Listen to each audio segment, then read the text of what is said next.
So we're at the You top of know the that hour, that guys. We're at the top of the hour. Is Captain Eddie got Yep. anything to say tonight before we jump into gallery?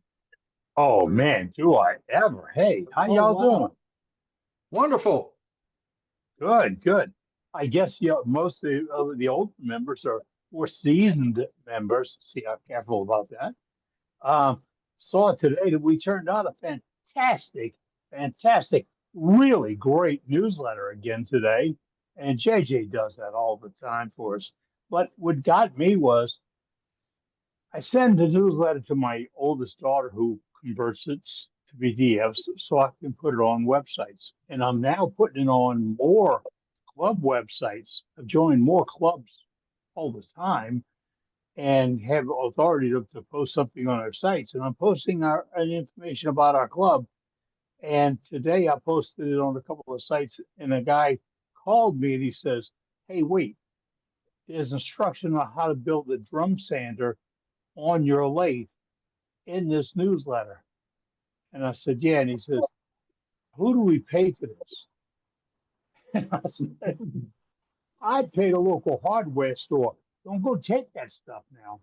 Pay the local hardware store for what you get, unless you're a real collector. Otherwise, everything else in that newsletter is free.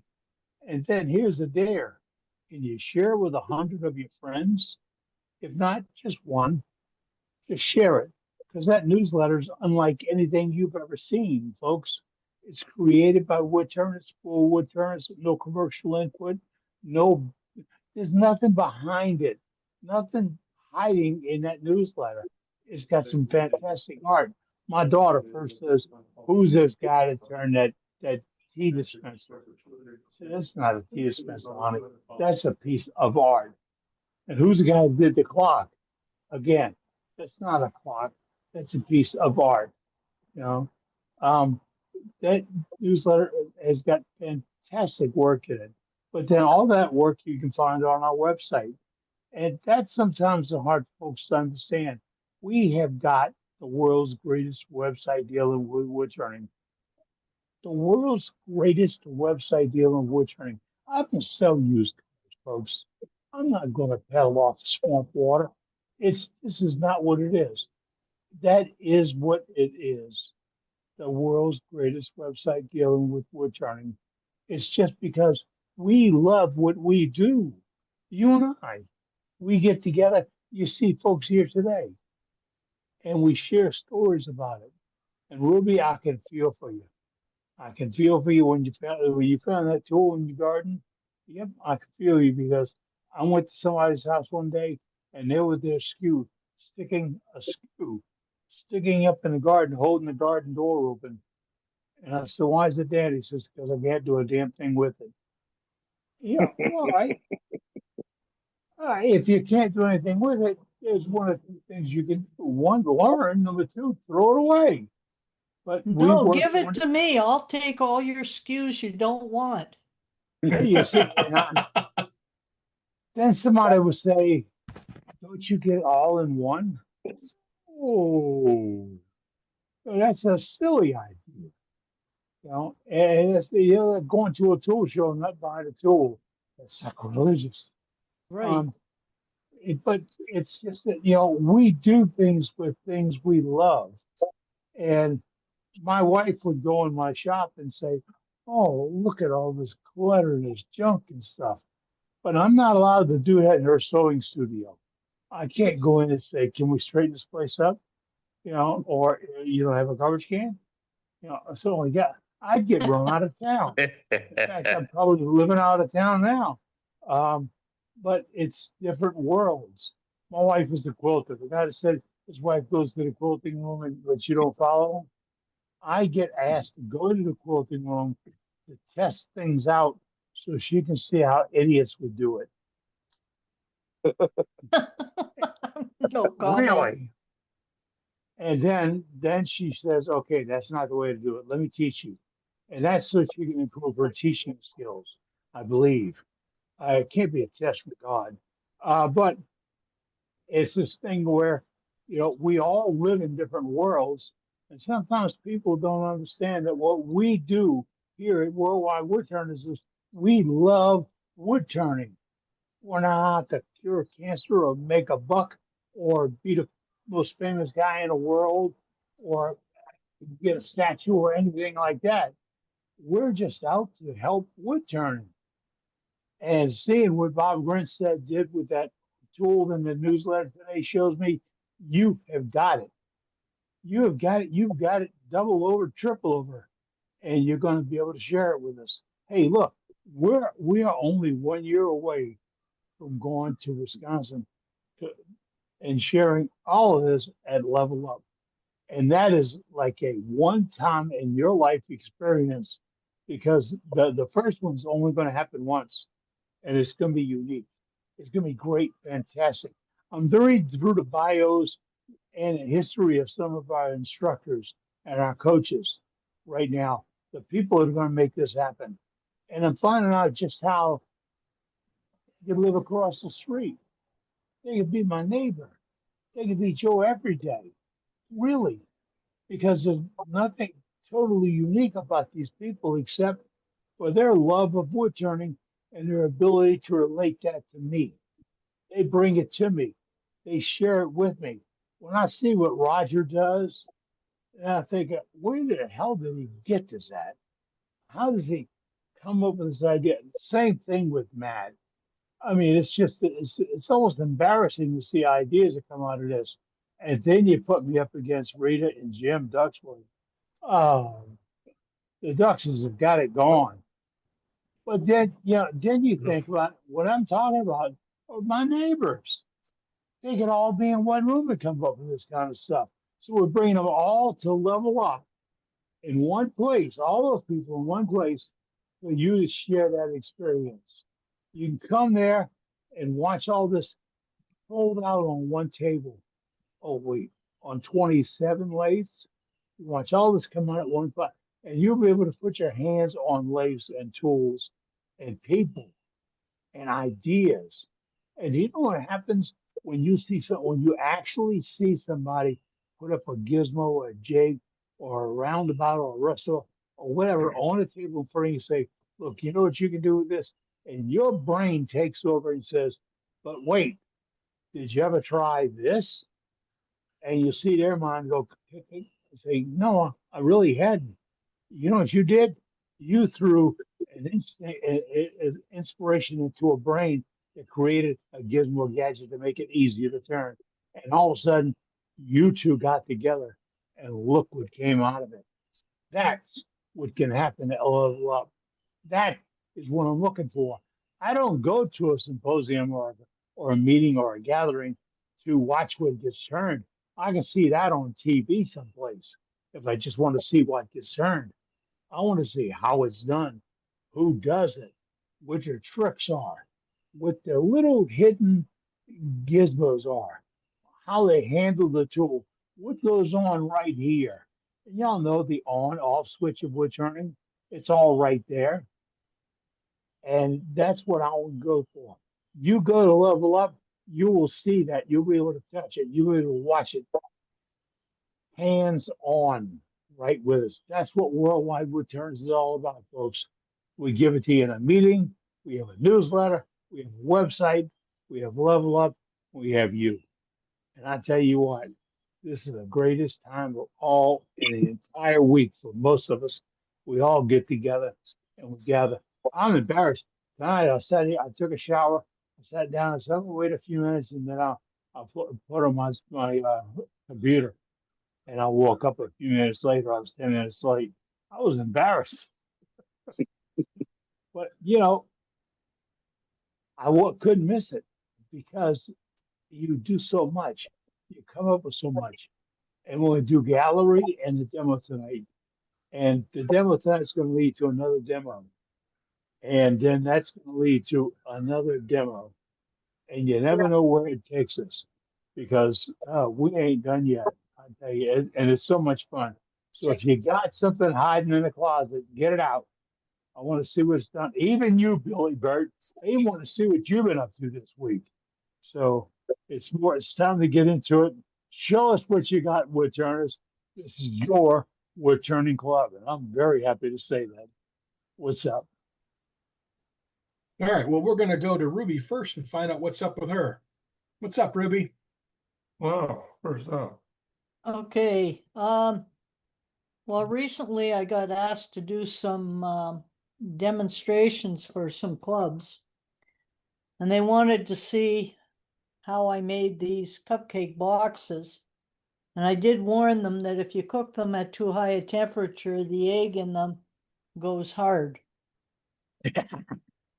And if you don't cook them quite long enough, what happens is the chicken actually hatches.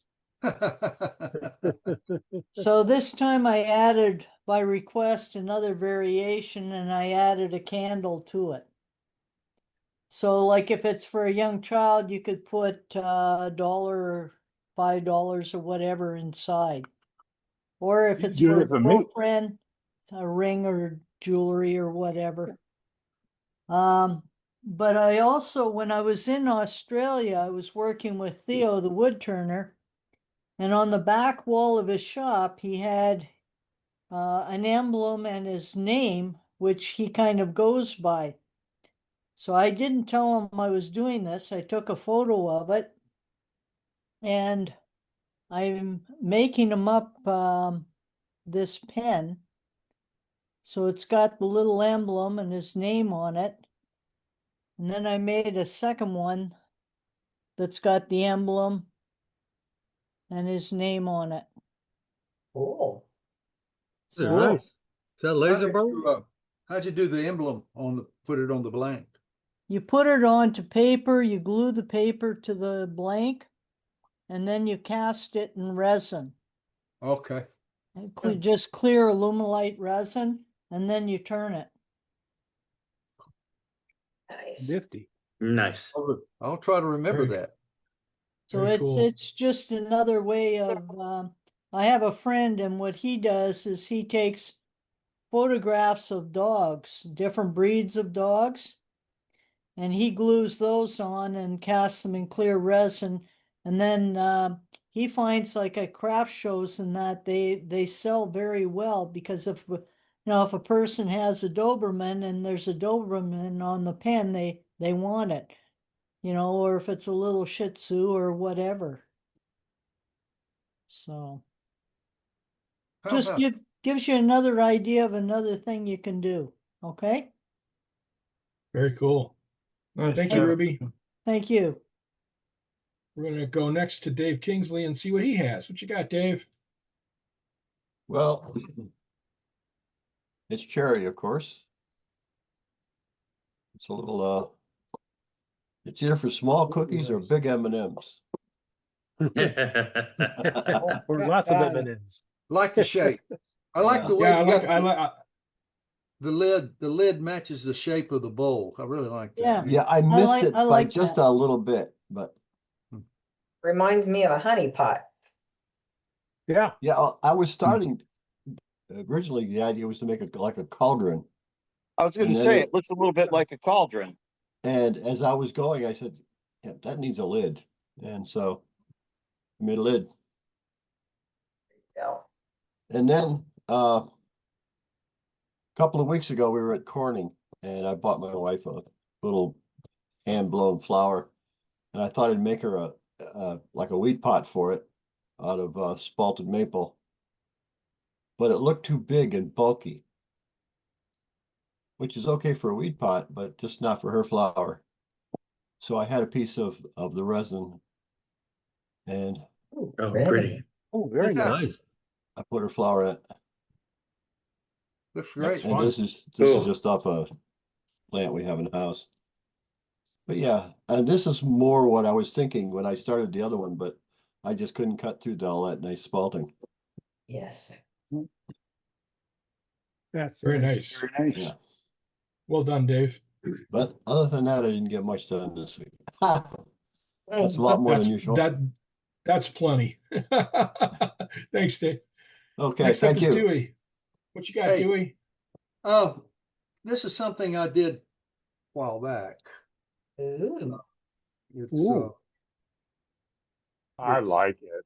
That is That's some shiny. Wow. Tell us about your finish, please. that is black ink, and then gold, metallic gold on top of it, and then Wow. resin on top of that. That's Very gorgeous. cool. Very pretty. Okay. Very Real nice. Yes. Now, is Now- it hollow or is it just drilled or what's the deal? It's got. I hollowed some Okay. through the bottom, and I did a good job of how Clyde hiding the hole. Yeah, you did.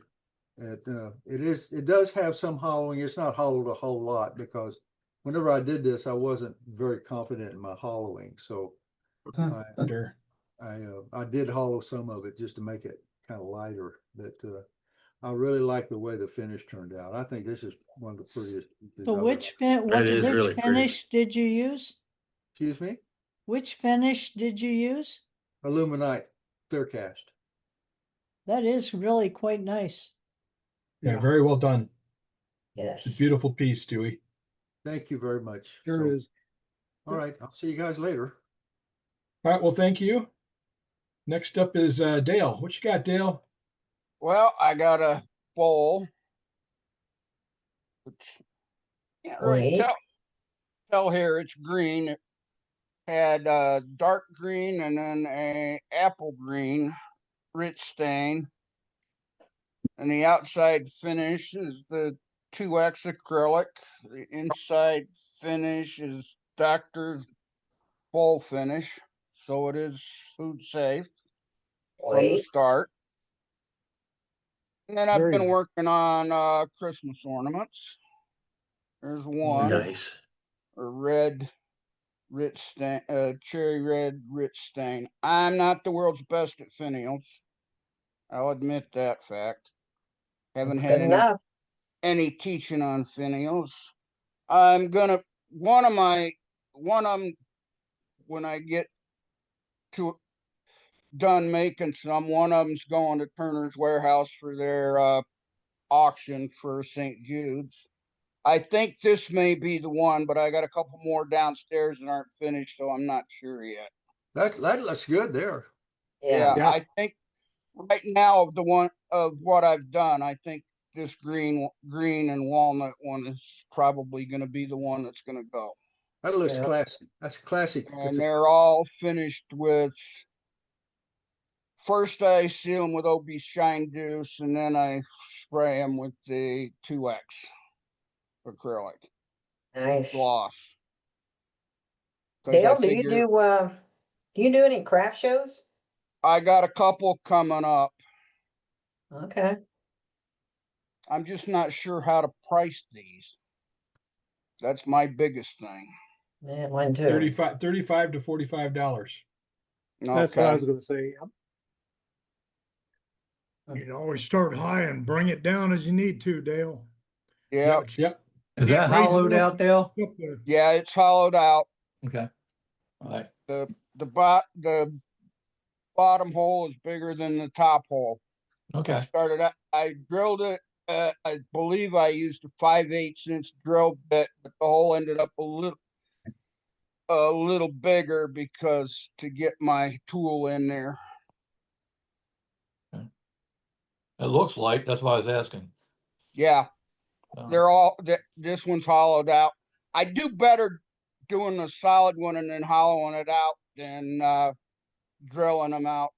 I tried doing the inside out. I tried doing one inside out turning, and it just didn't. The things didn't end up lined up right or anything, so it's not going anywhere. It's not going to a craft show or anything. If That one's anything, that one's drilled out, not inside out, right? yeah, this one was drilled. Okay. It's a pretty nice job drilling out. Yeah. Yeah, it started Yeah. out as a square, as a square block, and I drilled it out, centered every side and drilled it Huh. with a Yeah, that's forcing pretty bit. nice. Yep. Now the inside out when I did it, each one of these side pieces ended up a different size, and they weren't lined up perfect, so it's going to end up being burnt. Don't do that so quick. Wait, don't do that so quick. You could know. always just hang it around just so you remember how not to do it and try it again. Well, Or you could get your I've tried 2 of them and they just haven't worked out. And it, Or you can and get your Dremel out and make them fit. I've done yeah, I that guess, a time. I've done that a time or two. yeah, I might have to try Yeah. adjusting them with my Dremel. There you go. There's a way. There's always a way. Okay, well, that's what I got for this week. Next week, when I get the other ornaments done, I'll show them. Cool. Well, thanks, Dale. You're Good luck welcome. on fixing. Good luck on fixing things. Next up is Jeff. What you got, Jeff? Hi, everybody. So Hey, Jeff. I have not been in the shop at all because of this thing called life, and it gets in the way. And so, but anyways, I did get a pen turned, and that's this one right here. The top is a blank I got off of Etsy. It's one of those 3D printed that they filled in with the epoxy, and you can get them without the epoxy in them and just put your own in. The bottom is kind of hard to see, but it's African blackwood, but it's got a little bit of brown coming through. So it's kind of cool looking. So that's the one thing I've done. So keep them with the pen knight. So, Yeah, the combination of colors looks very attractive. Yes, it's a very yeah, nice looking yeah, I pen. did like this. That's why I went ahead and ordered it rather than getting an empty one. And generally when I do something like this, I always go with blackwood on the bottom. I just think it really makes it pop then. I really like the way Yeah. you lined up the clip with the curve. Yep. That looks I really was trying good. to figure out if I wanted that side or this side. And I I think went you with made- this one. Yeah, So I get a little bit of that red around the top. yeah. No, that's just a detail. Those are the details that make handmade pens stand apart. That's nice. Exactly. Exactly. So Very cool. if you want to try something like this, you can find them on Etsy. They're all over the place. I will say that they use a really cheap resin, and it's just a nightmare to sand. After you do the spinning and sanding, and you got to do the sanding across, you're going to be spending forever on that for about the first 3 grits to get those lines out of there. The coarser sandpaper really cuts into it. But when you get done with it, you got a beautiful piece to work with. Huh. Very pretty. All right. Well, thanks, Jeff. Okay, and JJ, I'll have a picture off to you for that. All right. So next up is Brenda. What you got, Brenda? Well, you can fix anything, huh? Yes, you can. Well, Matt, what do you think of this? This is going to be a lidded box, okay? Got it all nice and hollowed out. Almost, well, all the way down to about here. You can see through there now? It's a lampshade now. Yeah. Yes, it is.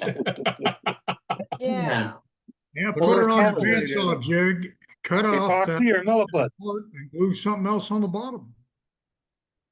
If you Make, can- make a ring that just slides down to that area and glue it right there. And put texturing on the outside of the ring. There you I go. like it. I like it. Nice. Yeah, That's see a there. good And it idea. doesn't have to be very thick either. That's right. Could be Yeah, an inch and a yeah. half. Could be Did I an just- inch and a half wide. It'd be a nice feature. Yes. Yeah, did I just Wow. have here to click, click, click. Wow. These minds getting together. Click, click. Yeah, okay, Yeah. okay. I'm gonna have to try that. I was Yeah, gonna fix it, say ain't if you broke. had, if you had a pressure pot or knew somebody that had a pressure pot, you could cast it. Yeah, I don't like doing that. I got a pressure pot, but I don't like using it. So anyway, I also made an Good big, Lord. big speaker. That's a Bose. That's a Bose speaker. Yeah, the bass speaker. Yeah, this For one a football actually game. fits. You put Bose on the outside of it. This one fits my iPad. That's cool. Well, There well you done. go. I love it. I love it. Now, the thing is, it's not very smooth at all. I didn't get it very, it was smooth until I put the finish on it. And I just put spray lacquer on it. Oh, and look at this. You see the little, where are they at? See the little notes on it? Yes. Notes? I used my Dremel and did that. Cute. Yeah. Cool. Fun. I did some spiraling here and some spiraling here and used some wax in there. Good Yeah. accents. Yeah, I don't really like it, but that's what I did. Well, you're 0 for 2 then. Kind of wood is it? Yeah. Now, my brother now, I asked him a while back while I was making coffee scoops if he wanted me to make him a coffee scoop, and he said no.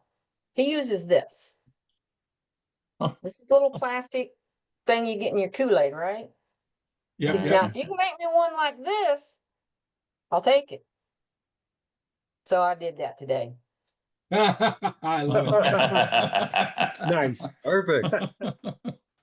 Yeah. Challenge That's what I accepted. like. It turned out pretty good. Has Yeah, your that brother should seen work. it yet? Has your brother seen it yet? No, he hasn't seen it yet. I love it. Yeah. It's pretty cute. I like Good it. job, Brenda. Yeah. Yeah. And I had to turn this on 2 axes, you know? See? Yeah, yeah, Because yeah. this is one turn. Then I had to find the center again and center it out or hollow it out, you know? That's the first time I've ever done that too. That was fun. It was fun. Good That was fun. practice. Good practice. Yep. This, I had to leave this on here because this is where I chucked it at to hollow it out. And then when I was drilling down in it, it went past this. This is where the chuck was, you know? I'm like, well, okay, what am I gonna do now? So I put it on the coal jaws and hand sanded this part, smoothed it out and leveled it off. Gotcha. Yeah, Nicely done. And that's what I got. the next one will be even better. Mm, that's what I'm not gonna make no more of these, I don't think. I'm gonna make them more like you did, Matt. And did you get that message I sent you today? Where'd you send it? Messenger. Or I haven't been online much this afternoon, so I I'll go seen look. somebody on Facebook today made coffee scoops like you did in your demo last time. Okay. Okay, and then Dane told you to make a paddle, you know? This person made a coffee scoop on one side and a paddle on the other side. Oh, I saw that. Who was that? That was cool. Tomislav. It was. Yeah, Tomislav. Okay. Yep, yep. Okay. Yeah, he did a video on YouTube on how to do it. Yeah? Yeah, I gotta see saw that. that today too. Okay. I gotta see that. He's That's- also that's Yeah, nice. he I saw him questioning whether or not it was stupid or functional. I saw that too. And you Very know, I cool. think Thanks. I would do with I'm gonna laser something in the paddle part of it. Instead of like Dane said, you know, poke holes through it so the coffee goes through it, you know. I'm gonna Yeah. laser something in it. Because I've got a coffee scoop, a long-handled spoon that my granddaughter bought me. And on the spoon part of it, it says Grandma's coffee spoon. So I'm gonna laser something in that paddle part when I do it Yeah, mine. one of the things that'd probably be cool about that is if you use it like with coffee, is it might like darken with, you know, collecting coffee or something. You know, the coffee might stain that part of it too. If you Sounds like a plan. Well, would it stain though if you put a finish on it? Well, it depends upon if the finish can take the heat. Yeah. If you It's fine to laser oil it, finish. don't laser it on the paddle part, laser it on the handle part, because you don't want cracks or lasering in the area that comes in contact with food products. It'll Oh. collect bacteria and stuff, right? Right. Oh. Just hang a Very tag cool on I it. ideas, think it's the though. nectar of the gods. Adds Who am I flavor, talking huh? now? Yeah. All right then. Well, we'll look forward to seeing it then, Brenda. All right. Thank you. Next How's your up is sidewalk JJ. coming along? All right. Well, I've been working through this spalted elm before I lose it because it's pretty spalted. And so I got this natural edge piece done. Oh, That's that nice. pretty. Ooh, That's gorgeous. That's really pretty. What? How thick is that? That's not very thick. Is it? That's a Very pretty piece of wood. 1/4 inch.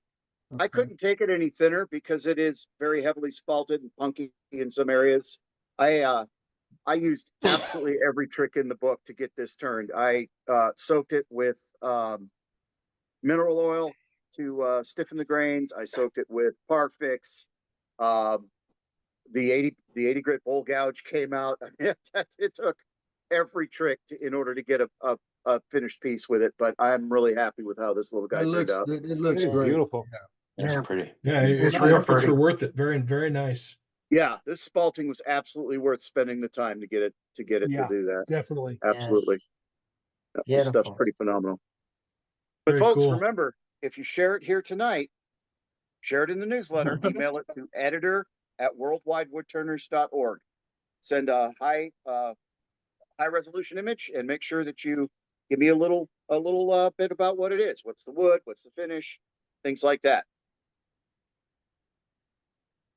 And that's all I got. Thank you very much, Working on one JJ. right now that has a lot of punkiness to it. So you said you used mineral oil to stiffen things Yeah, up? at the first stages of punkiness, you can stiffen that grain just with mineral oil and get it good and wet and let it drink. And those grains will swell.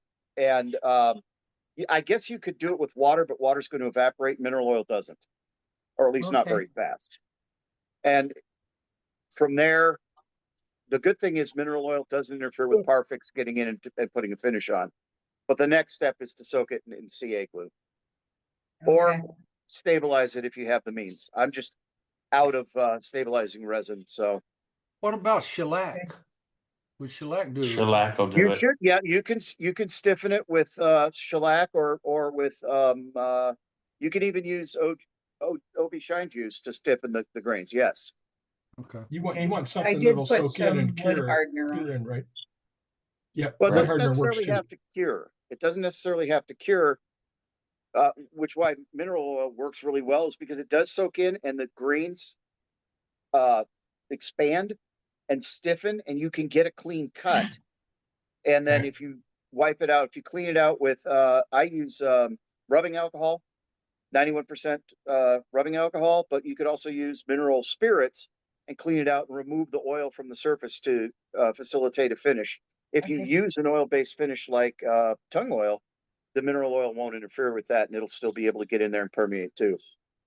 But because of the heavy spalting, I decided CA was the way to go with the finish. I wanted to seal that as impermeably as possible. Now, okay. Soak it in mineral oil, will it turn like green wood? Yes and no. It's not like, well, with mineral oil, even when you're cutting, as long as you're cutting carefully, with mineral oil, you can get hair fine shavings. But when you're dealing with this punky of wood, you do not want to take 1/8 inch thick bites. You want to work as fine as you can. And I've found with soaking with mineral oil, I can get those good, clean, I call them angel hair shavings with mineral oil soaking, where CA can actually chew up your gouge and dull it really fast. Mineral oil doesn't tend to do that. But it depends on how far gone the wood is. There's a spot right here where I had to rebuild it with CA and sanding and backfill it because it just was so punky that none of those tricks. The only other way I could do it is to stabilize, and I'm out of resin right now. So the next few pieces I'll probably end up stabilizing. What are you going to use to stabilize it with? I'm actually looking at Mackenzie Toolwork or Mackenzie Penworks has a stabilizing resin that's new. And I want to check it out. I can't remember the name of it, but MackenziePenworks.com has it. Mackenzie? Mackenzie, yeah. It's roughly the same price range as Cactus Juice. And they're local. I mean, they're almost local to me. They're here in North Carolina.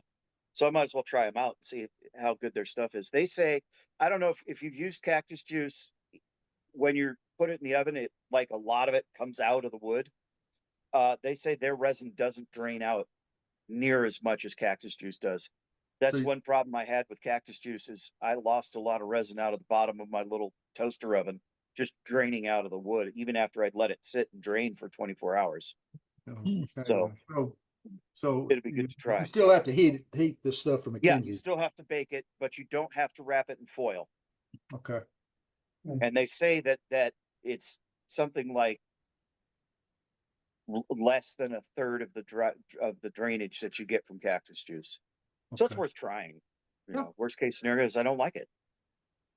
The Right. one time I used cactus juice, it came out so hard that I couldn't turn it at all. Wow. It was like a rock. Yeah, wow. Not had that experience. I found the cactus. I've got some pen blanks from offcuts of this stabilized with cactus juice, and I'm waiting for Mackenzie. They had to get all new machinery for their pens. So I'm waiting for them to come out with their pen kits again, and I want to put some of this elm on their pen kits. I tried cactus juice one time on some pen blanks, and it turned the blanks dark. You know, it was spalted. It was spalted hackberry, and it turned them brown. You know, it made them dark. I don't. Well, this elm is really funny because it's usually, until you finish it, it's about the same color as maple. But as soon as you put a finish on it, it gets this gold color to it. Yeah. But Yep. it's not this Yep. color while you're working it. Yeah, it's very blonde. Yeah. Yeah. But it's just this wood, I am kicking myself for not going back and getting as many truckloads of it as I could when I picked it up 2 years ago. It's incredible. Beautiful. Very cool. All right. Well, thanks, JJ. Thank you. Next up is Scott. What you got, Scott?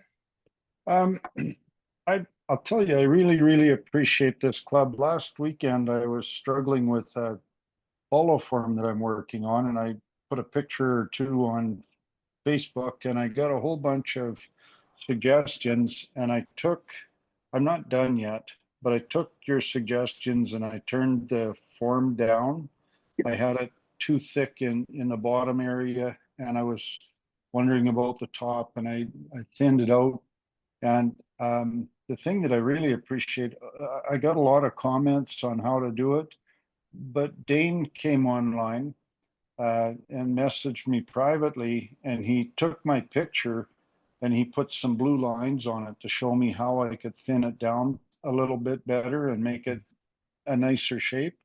And I think like it's redwood burl, and I've never worked with redwood before. It's soft like cedar, but it's just a gorgeous wood. It does look Sure good. is. Yeah. Beautiful. And the other thing I was going to ask is, has anybody worked with redwood? Like I'd like to know how to finish it, because I tried some oil on a piece that I'd cut off of this, and it just darkened it right up, and I didn't like it.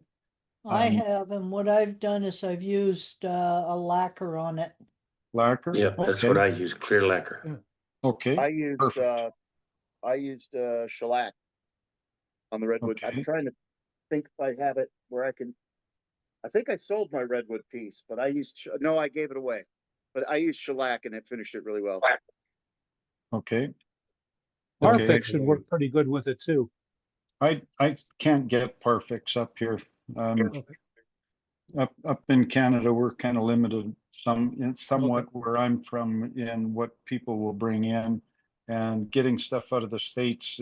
You got to give up your left arm and your first child to get anything out of the States anymore. So You got that right. Can you get CA glue up there at all? I get CA glue, but it's not the same as Parfix, I don't think, because No, but that could be an option. I would practice on it. I use redwood in my high-end pens, and it's a finish with CA. Okay. I And, saved some corners off of this, and I was going to try some pens with it. It's very soft like cedar, so I wasn't sure how it would work, but I'm going to try it, and I'll try the CA on them. Yeah. No, It looks even great. even for pens, I still prefer the lacquer because it's a harder, more durable finish. Okay. I agree. And CA. Oh, Yes. definitely. Oh yeah.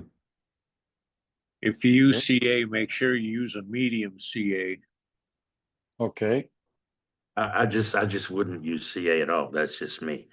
I did Why medium? I prefer thin. It soaks into the wood better. But don't run as much.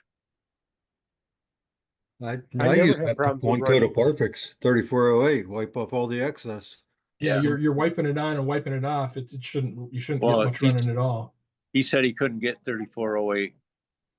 And that other stuff that it goes on and that dries instantly. So that's why I said the medium, it don't dry as quick. Okay. Gives you a chance to wipe it off. Medium doesn't soak in as well either. So I don't know. It's you'll have to experiment, I guess. So yeah. I think use if it were- medium on open grain woods like walnut and so on. I'll do one coat of medium, then after that I do all thin, and I never have problems with running. And it doesn't dry so fast on me. It's usually 2 wipes, and I'm done with it and ready to move on. Yeah, with the 3408 it's fine, but some of them other glues they're not as good. As Well, pretty I- as the grain is on that, wouldn't it be beautiful if it had the shiny finish like Dane uses? That's the thing that Tongue it oil. darkened the wood up quite a bit. Yeah, it Yes. it will darken considerably when you put any finish on it at all. And any Especially oil, an oil finish. Any Any oil oil- finish is gonna amber it. yep, Okay. So it's gonna darken it. yep. Yeah, Oil it's finish one on of the- redwood's going to be dark.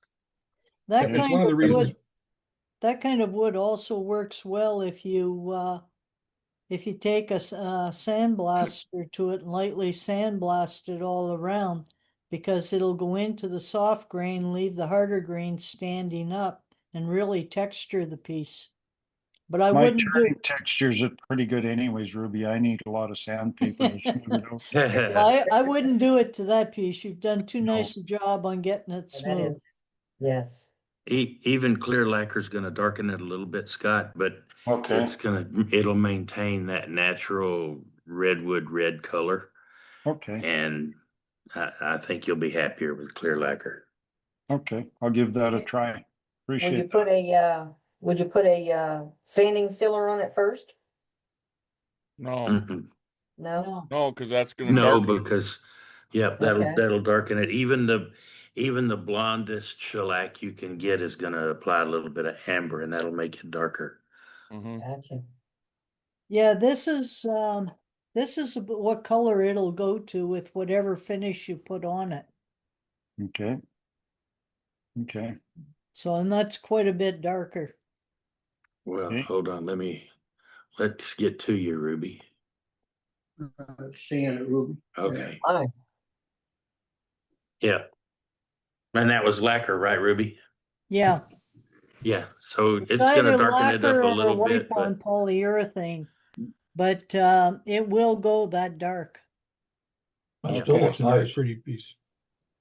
That's nice and looking. wipe on poly will take it even more yellow. I mean, it'll amber it, unless you're using a water-based poly. That'll maintain the color, but I like lacquer.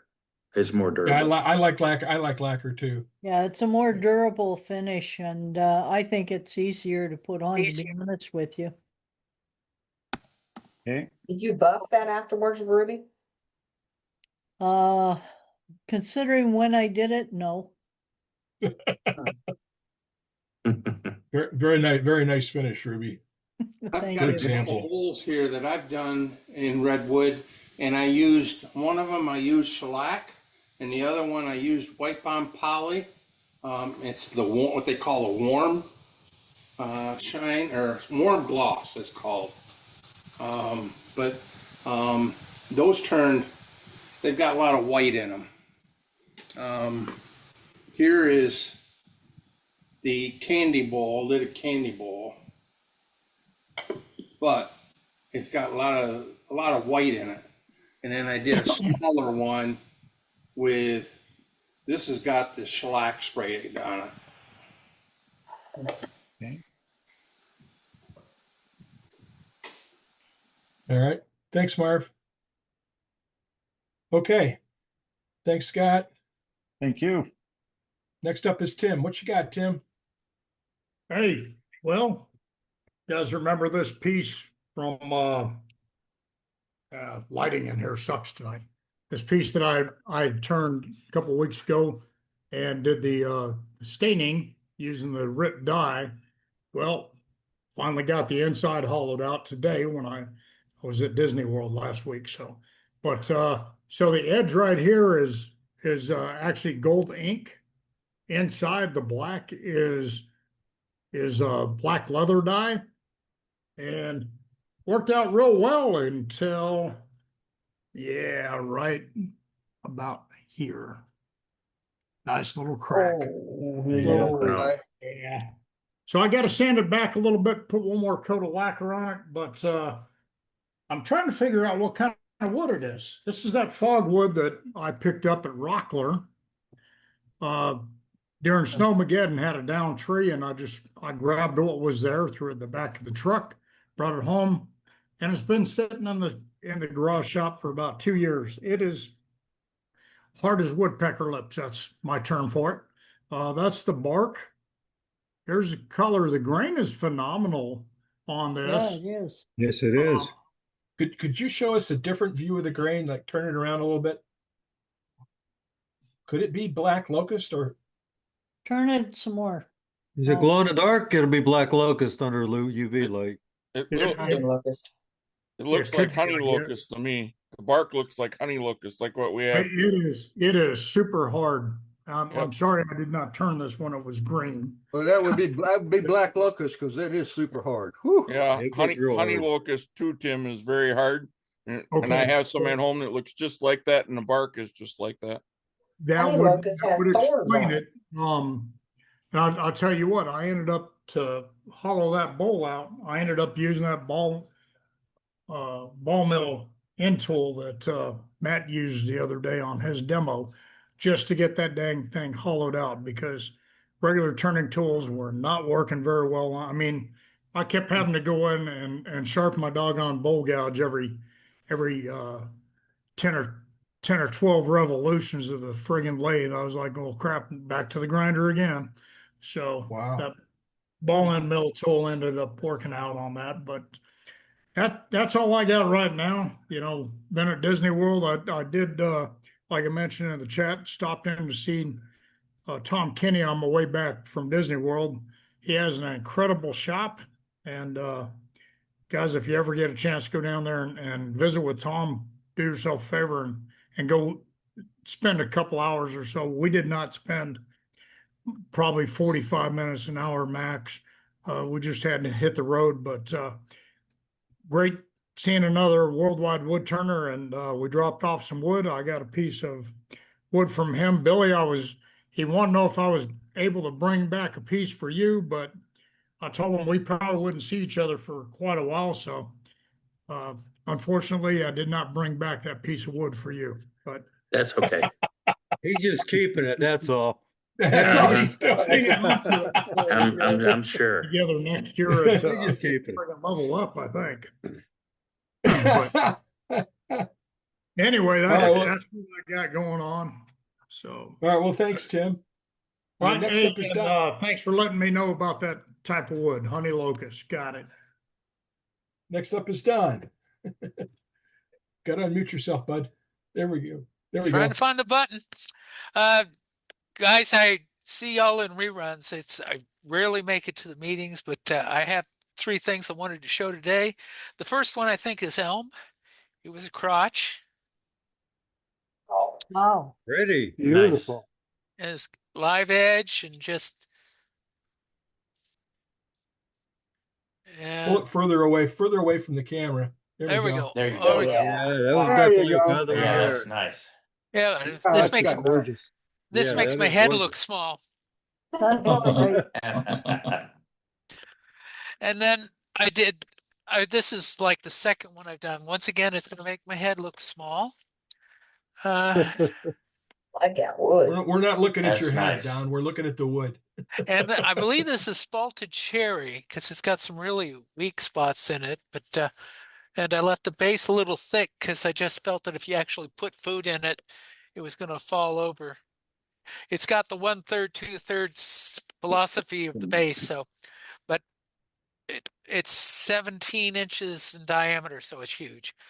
And then the last one I'm really proud of is something I just did today. And give me a second. Got to turn on a light. Oh, that's pretty. Meter stuff. Oh, wow. Handle. I So like this, the color. yeah. So this is RIT dye, and then that's Dewey Tools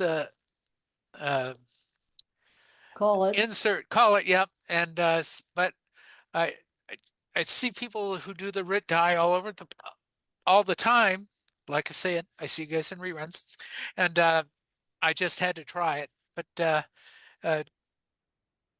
it's good to be actually a live member for once, and it's good to see everybody's doing well.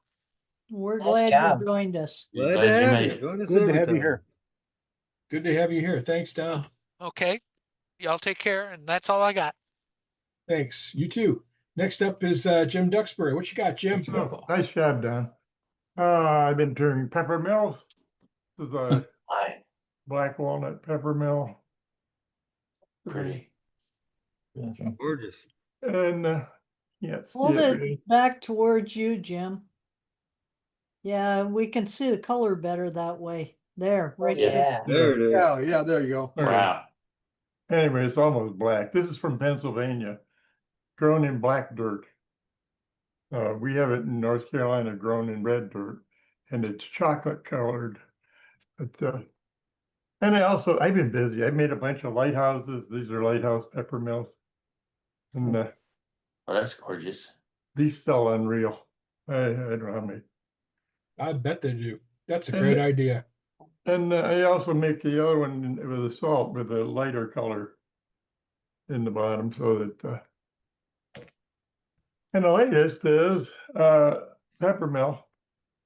I thought, why would you make them round? You know, you got to get a hold of them. So I made this oval. Oh my goodness! And, this is the. That's a cool idea. The top. The top turns. And this is hollowed out, and you can see in here, this is a salt shaker in the top. This is hollowed out, and there's salt in here. Oh, so you wow. got a salt shaker in the top. The wood is Liptus, Wangi, and Yellow Heart. Wow. Beautiful, that's cool, great. Jim. And that's really good. set in at a 45-degree angle. You take my medicine.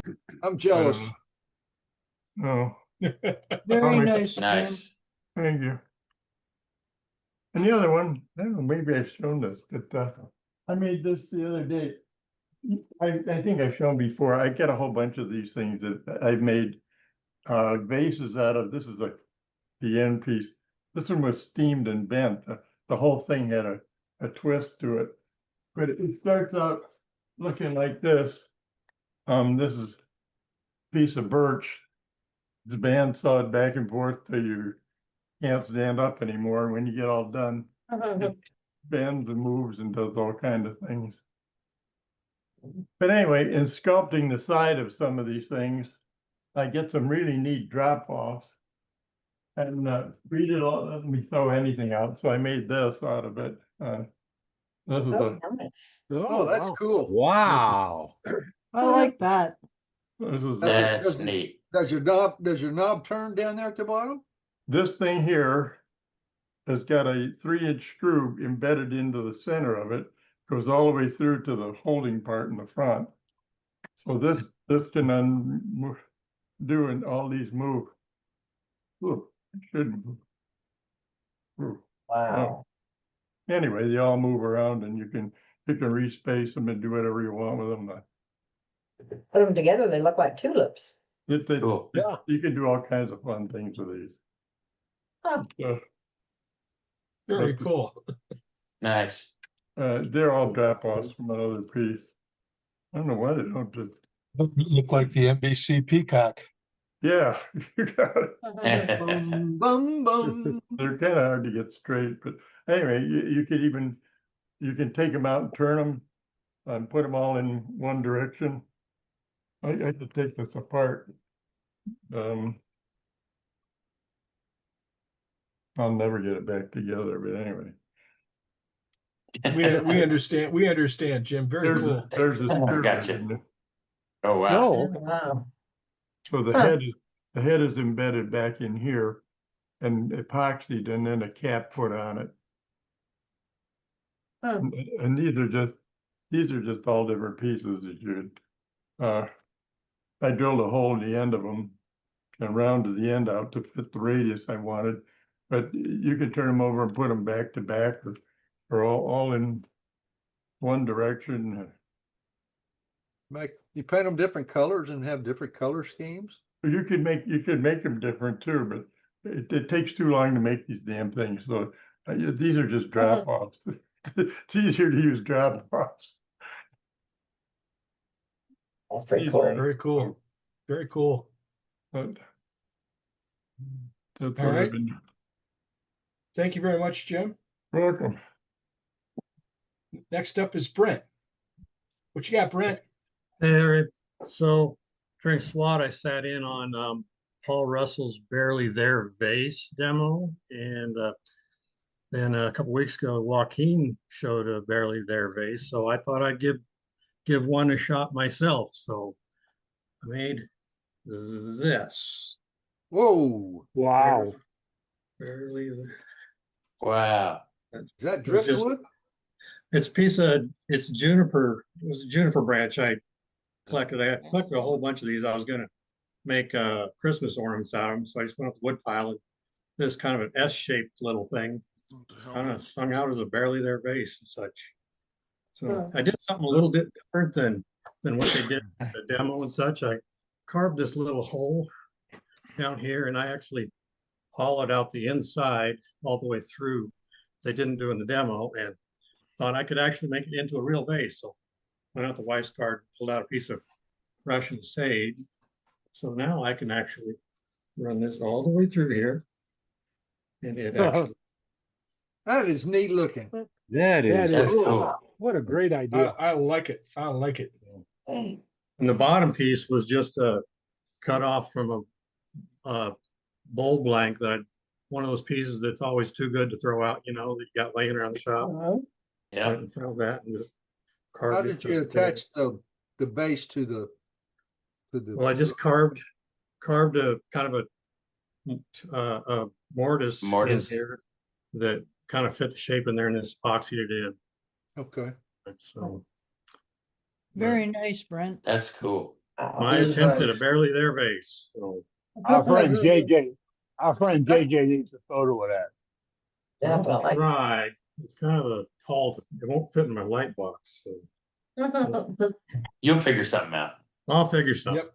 Yeah, you will. You will. If you That's figure worth a that lot of out, money. Brent, you can figure out anything. Okay. That's worth Well, a lot of money in some places, Yeah, I don't know. Probably not in Wyoming. So, so You never know. It's a very unique piece and beautiful. Thank you, Brent. that's it, sir. Night. All right. So next up is Terry. What you got, Terry? Well, we've been talking and I've been showing you some lighthouses, probably too many, and tell you how that all worked out. Most people know I talked a couple times. I took them to the art center and they sold them like in a week. So they wanted more, so I decided to make 10 more. And I did that, and they're about halfway through them, looking for some more. So I decided I'd make 10 more. And I was making them, playing with them, and I got bored. You all seen most of them. They're kind of all like this. I showed them before. And different things, got natural bases and everything on them. But they wanted more of them, and not making much money, but they're happy with them. So I did that, and I was making the other 10, which is very boring because I'm not a production turner. But it got me back in the shop because I haven't been turning anything. But I was standing at the lathe and looked down at a little piece on the bench and came up with this one. And this is a off take of the demo we had a couple of weeks ago with the mushroom with the light in it. These are the same little lights that was in it. So I made that one. Then I decided I'd make one more. This is on a burl. Those are great. Those are gorgeous. They are. Well, I made a mistake, like I always do. And I figured I'm probably not going to sell them or do anything, but I thought I'd take them down and show them to the women at the art center. That was the wrong thing to do. They all tried. They tried to buy them right then, and I told them I didn't want to sell them. So I'm probably going to wind up making some more. They can't be worth very much, but they're kind of cute. They'd almost make a Christmas ornament. And you really don't need to put a light in them. You could just make the top, part of it, and that make it a little easier. But the light kind of attracts attention. It's kind of just a little burrow light. I got them online. There was 20 of them for $10, and they even threw in 10 extra batteries. So that's what I did. So now it looks like I'm going to do more lighthouses, whether I want to or not. So it's a good problem to but have. they're happy with them. Very, very nice. There's so Terry. many different ways you could make one, but it was Yep. fun. It got me away from the big ones, and I made them little ones. So I had a good time. All right, Get well, thanks, myself Terry. out of the house and into the shop. Yep. So next up is Roger. What you got, Roger? Okay, well, since I did the demo last week, I'm trying to figure out what I could do for the next demo that I do for you guys. So I thought of something like this. Wow. That is neat. My goodness. Yeah, that is right. And it's not as hard as it looks. This is one of the staves. Now you're It's messing called, with us. it's called tangential turning, where it's put at a twist. So is that something you guys would be interested in seeing? Absolutely. Yeah, absolutely. Absolutely. Absolutely. Yes. Absolutely. very It doesn't Wow. have to be that. So here's another one that I've done. Okay. It just has veneer in between each piece. Hmm. But I like this. It sort of breaks things up, makes it look Yes, different. it does. Yes, Yeah. it's more noticeable. It looks like feathers. Yeah, it's a really neat look. Wow. Yeah. I also turned it down. This Ready? is teak. Hmm. I hadn't turned Very one in a nice. while. My wife said I needed to, so. And she's gone this week. And I've done nothing but watch dogs. They drive me crazy. Hey, Roger, I wanted to tell you, I had to bow out last week, so I finally got to watch your demo on when it was released on YouTube. Excellent demo. Very well Thank done. you. Yes. I'm Learned a waiting to lot see from it. somebody else try it. I put both the plans how to build it and the plans for the segmented jig out. So I got your email. I got it. and Dave's got them on the website also. Absolutely. Okay, well, thanks, Roger. It's the top of the hour, so I think I'm going to go back to you, Scott. Yep. So back at the top of the hour. We're not going to have a safety minute right this week. Sue is in the hospital Oh with her no. AFib problem. And we should also keep Carl Greeley in mind. He's also in the hospital with sepsis. And so we should send our thoughts and prayers to them. If you're friends with them on Facebook, send them a note. They'd probably be glad to hear from you. And with that, I think we'll go to Dewey if he's ready for his demo. Yep. I'm here. I just got to find him. There he is. Okay, it's going to be Dewey's demo, as Dane always says. And if Dewey wants to answer questions, I don't know how you're doing it recorded, I believe, Dewey, right? Well, I've got it recorded, and what we'll do is if somebody has a question, all they have to do is ping, I guess they ping you, and I'll stop the video. We'll answer the question, have any discussion that they want, and then restart the video. Okay. Okay.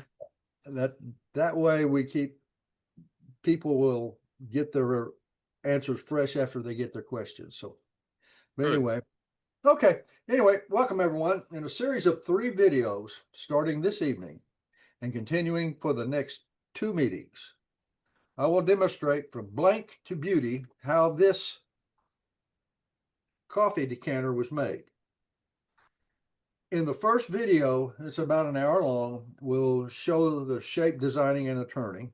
The second video will demonstrate embellishment, followed by the third video demonstrating making and attaching the handle, the spouts, and the lid hinge.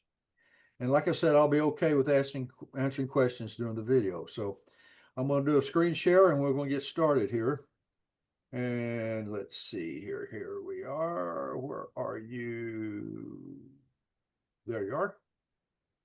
And all right.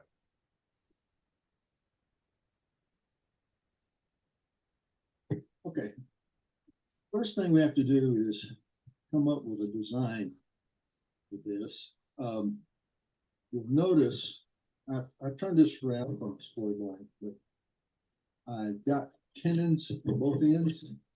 And if we make something with a long, skinny neck like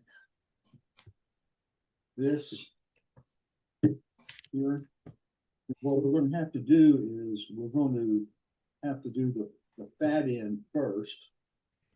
And then once we get it shaped and hollowed, we'll we'll reverse the chuck, and then we'll take care of the neck and everything else that goes with it.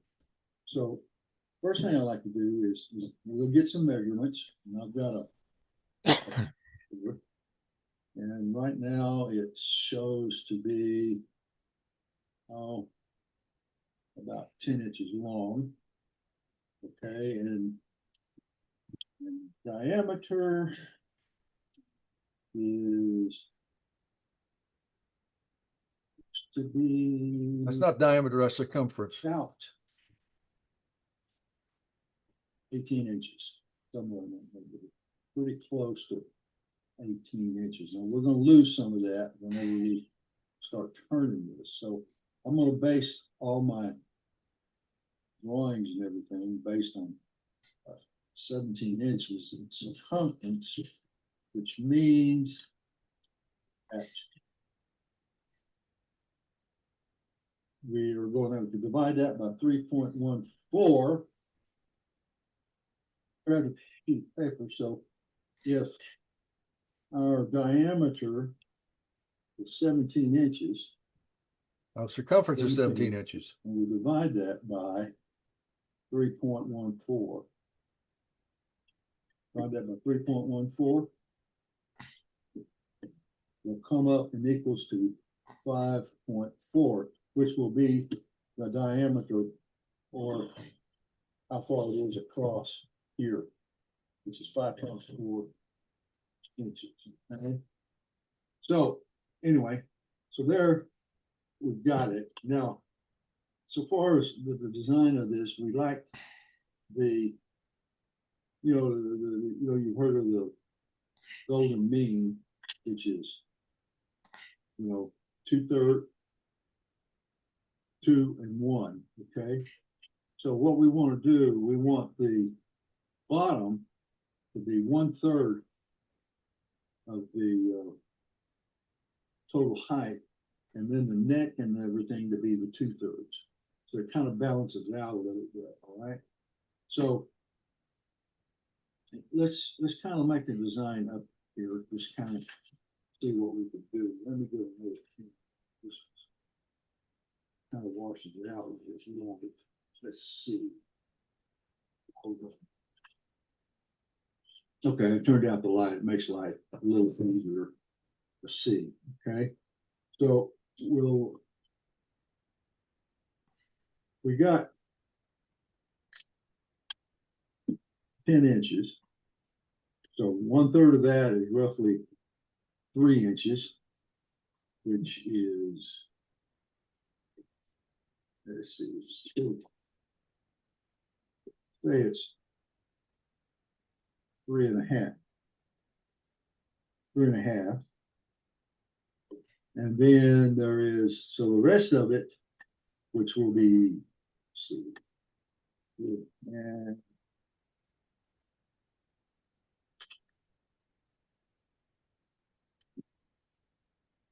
3.5 on the bottom of the page. Okay, that's right there. And then the rest of it will be 6.5, which will be the top part. which is right there.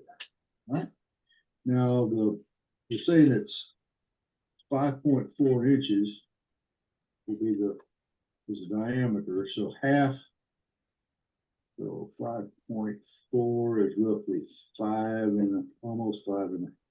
So here, right like this, about right there. Okay.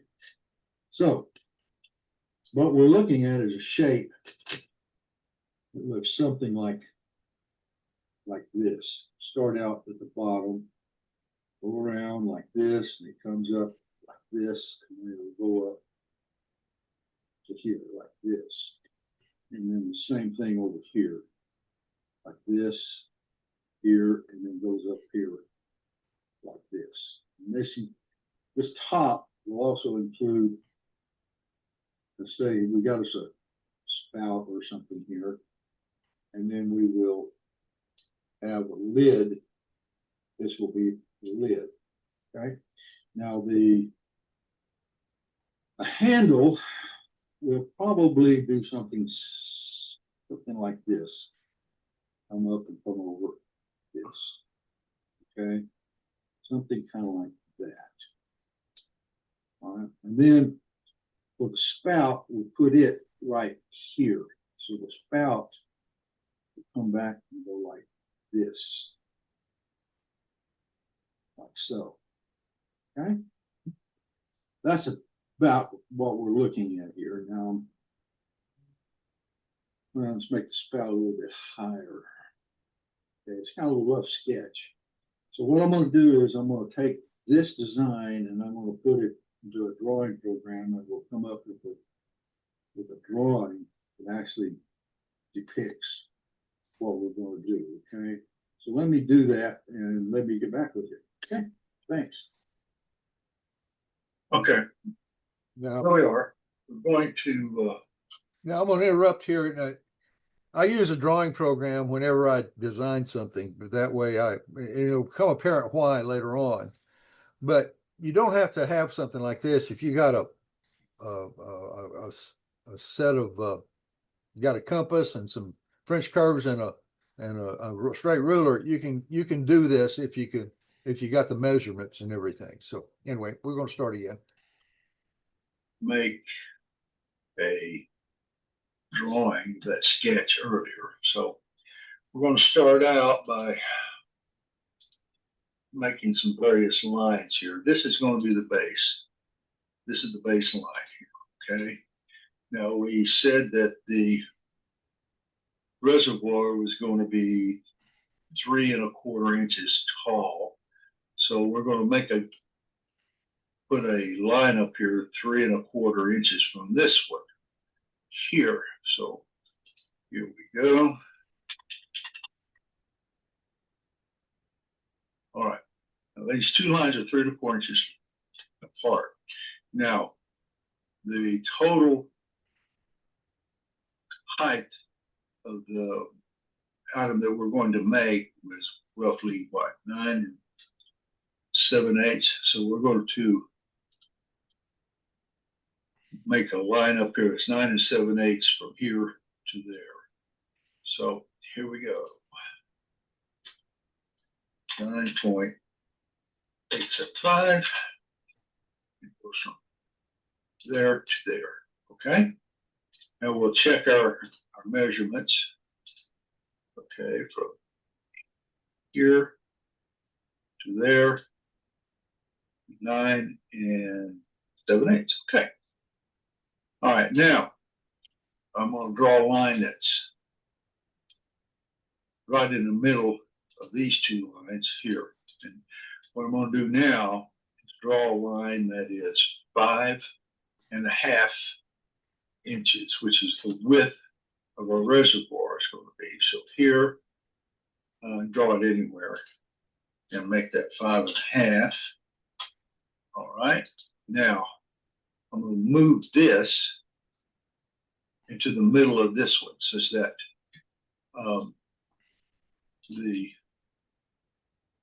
here like that, such that this length is the same as this length, and this length is the same as this length. So is all symmetrical. Now our lid or top is going to be down below this line. So what we're going to do, I'm going to make that 1.5 inches. So I'm going to offset this line 1.5 inches. Okay. All righty. Here and there. Okay. All right. Now I'm going to draw a line from there to the middle of this line and draw a line from there to the middle of this line, which you'll see why here in a little bit. Okay. Now let's outline our reservoir. What we're going to do that is we're going to make a oval here, here, here, okay? That is the width of our reservoir. Now, to take the height, I'm going to just do this, okay? So that's the height and the width. Thing is, we got to put a foot down here. So what I'm going to do is I'm going to raise this up just a tad, about that much. But that way I'll have room to put my foot, maybe a little bit more here. There we go. All right. Okay. Now we got to figure out. We got to do the width of our neck. So I want to make it an inch. So I'm going to offset this for half this and this for 1/2 inch. All right. Here we go. And let's see here. Oh, and 1/2 inch. All right. So that'll be 1/2 inch. That'll be 1/2 inch. That's going to be 1/2 inch. That's for a lid too. Okay. All right. Now I'm not going to have a straight. It's not going to be straight. No, I'm going to have a curve in here. So what I'm going to do, I'm going to offset these lines so that I'll be able to place my curve. So I'm going to make offset this 3/4 of an inch. Okay, here. All right, here we go. There. Whoop, sorry, wrong line. Here we go.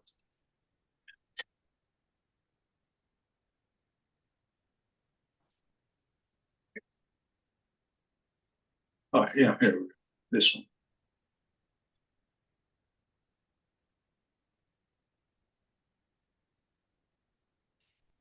Okay, there we are. Okay, so now we need to make our curves here. So I'm going to go up here to the arc. I'm going to do an arc. Now this is where I wanted to have separate lines here. Okay, so I'll start here and then I'll go to the middle of this line. It snaps there and it comes down here. Okay, same thing over here, there and there. All right. Now for the long neck, here, here, and there, and here, there, and there. Okay. All right. So that's our curve. I tell you what. Let me change the color of some stuff here and make it a little easier for us to see it. And we'll make that green. Okay. There we go. So I'm going to convert that, and that to green. And here we go. Come on. There we go. Now we see it now. All right. Okay. So I'm going to draw a line here, there and there for the top. I'm going to draw a line there and there for the bottom of the top. Okay. Now I'm going to get rid of some lines right quick that I don't need them anymore. So I'm going to go click on that, click on that, click on that, click on that, click on that, that. That's already been clicked, okay, and then I'm gonna erase a blank, okay? And same thing here. I don't need these anymore. So I'm gonna get rid of those. All right, here we go. There's our neck. That's the way it looks, okay?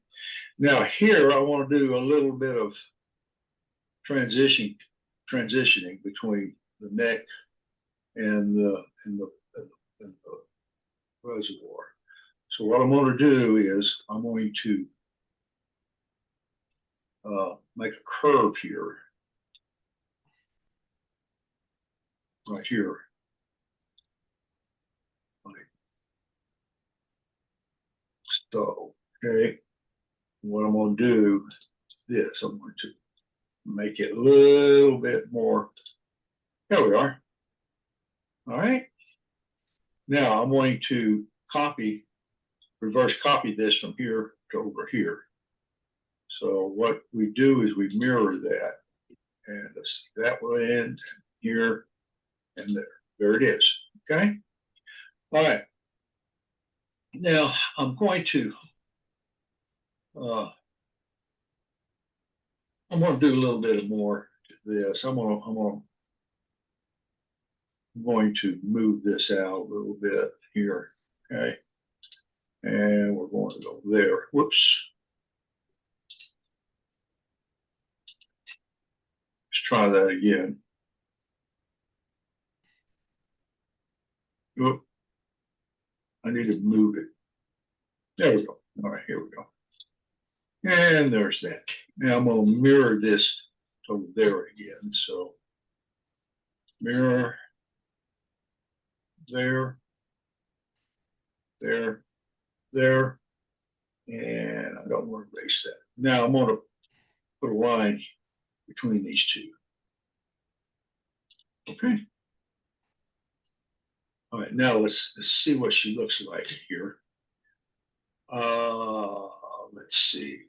No, we're going to trim some stuff here. Trim that, that, and that. Okay. Now I'm gonna load this down just a little bit because I want to get it down here a little, about right there. There we go. All right. And I'm going to do a little bit more trimming here. Come on. There. Okay, see? So now we got a little bit of a break here. I think it always makes it look a little bit better. Okay, so I'm going to trim that line and trim that line. Okay. All right. Okay, now let's do our foot here. Let's make our foot about 3 inches. So I'll offset this 1.5 inches here. So 1.5 inches. This line here, this is center line, so 1.5 inches that way, 1.5 inches that way. So that's should be 3 inches. Well, let's check it right quick. Distance. Whoops. I forgot something here.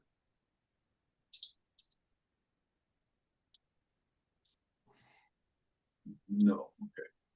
All right. Now we'll check our distance here. From there to there. 3 inches. Okay. We're good. All right. Now, how are we going to do our foot? Well, I'm going to offset this bottom line. Oh, how much room have we got here? Between here and there. Not much. So I'm gonna make this 1/4 inch. I'm gonna offset it 1/4 inch, make it a 1/4 inch thick foot. Okay.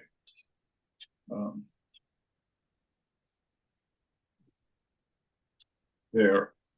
Okay. So I'm gonna do a little bit of trimming here now. But that. I'm gonna get rid of that. I'm gonna get rid of that. And that. And that. All right, then I'm gonna erase these. Okay. Now here is our foot. Now it looks a little bit blocky. So what I'm going to do is I'm going to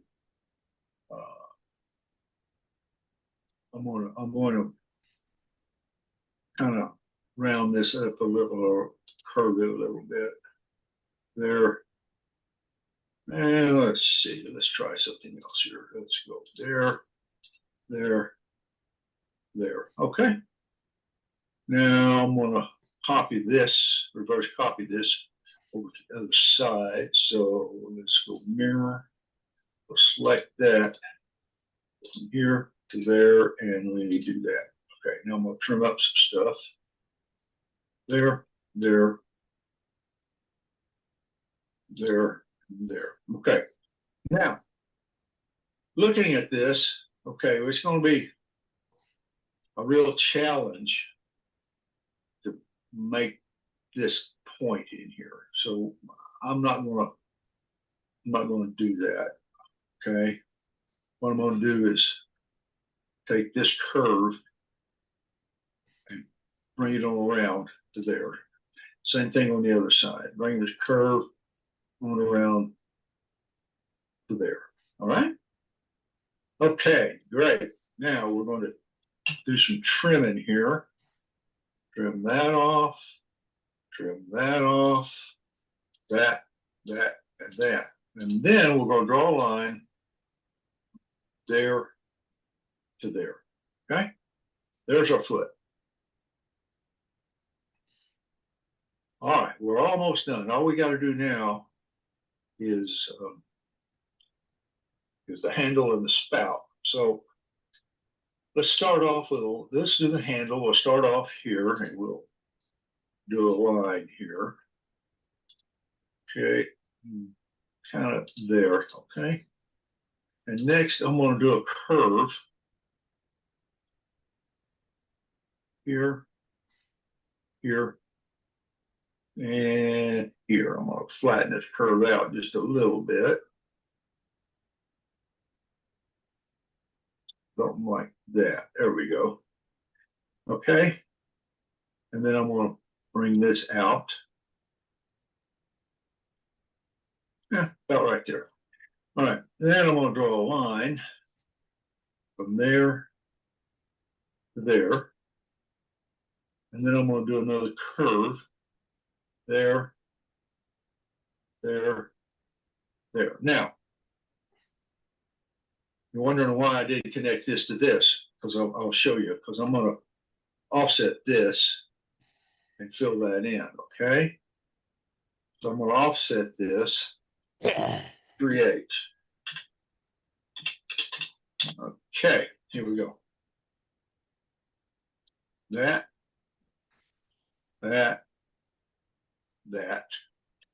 Whoops. That. Now, come on. There we go. All right. So this needs to go there. This needs to go there. All right. So what I'm going to do now is this. I'm going to go move this around to there. Okay. And then I'm going to push that up just a little bit. Okay. Now let's go up here and see if we can kind of smooth this out a little bit. There we go. And there. All right. And we'll trim that.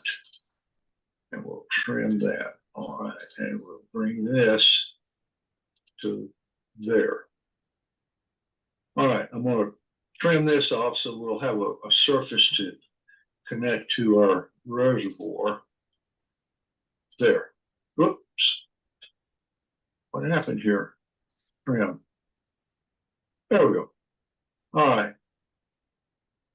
Well, I don't like that. Let's trim that. There we go. That's the way. That's the way. Okay. Now let's do our spout. Okay. So we'll start off with a curve. Let's start about right here. All right, so there. And then we'll do another curve. There, there, there. Okay, I'm going to make this a little bit. There we go. Okay. All right, now here, let's flatten this out just a tad. How about right there? Okay. Now I'm going to offset this 3/8. All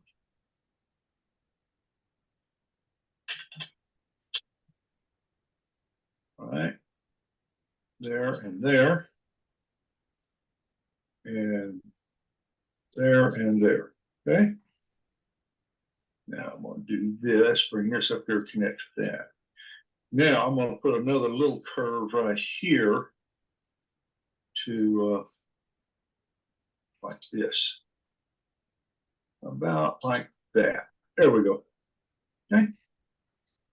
All right. Now I'm going to bring this up a little like that. And then I'm going to extend it out a little bit like that. And then I'm going to put me another curve there, there, there. Okay, I need it.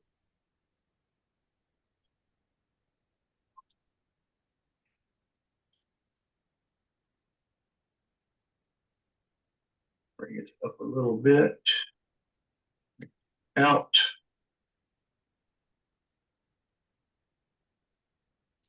There. A line from there to there. All right, there we are. Now, the only thing we lack right now is a hinge, and I just happen to have one handy here. So let's see. Yeah, this one. What I'm going to do, I'm going to copy that one over to this other drawing. All right. Here we go. Make sure it all matches up here. Okay. It's a little bit too far in.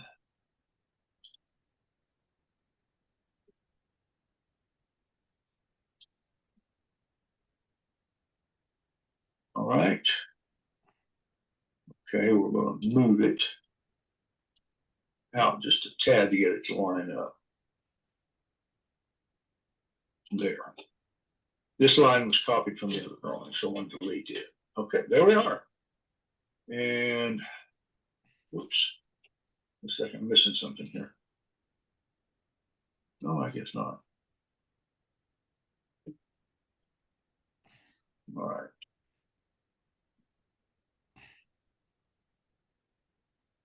Okay. All right. Now, what I'll have to carve this thing out. I've got a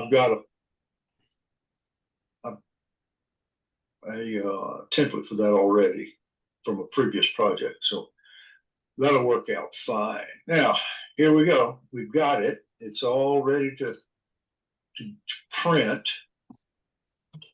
and I'm gonna get rid of that. Get rid of these. Erase. Okay, and this one too. All right. Erase. Okay, there we go. All right, I'm going to convert this all to one color. All right, now I'll print it out, and I'll use this as a guide. What I'm going to do, I'm going to shadow turn it. What I'll have to do, I'll have to put the blank on the lathe and measure the shadow, and then I'll have to expand this to the shadow, because if I turn it to this, it'll be too, it won't be, it'll be smaller than what we want. So anyway, I'm gonna go ahead and put some measurements in here so we can mark our blank when we get to the lathe. Here. There. Okay. And let's see, this is 3 inches.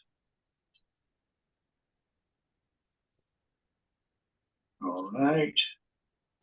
This is about 2 3/4.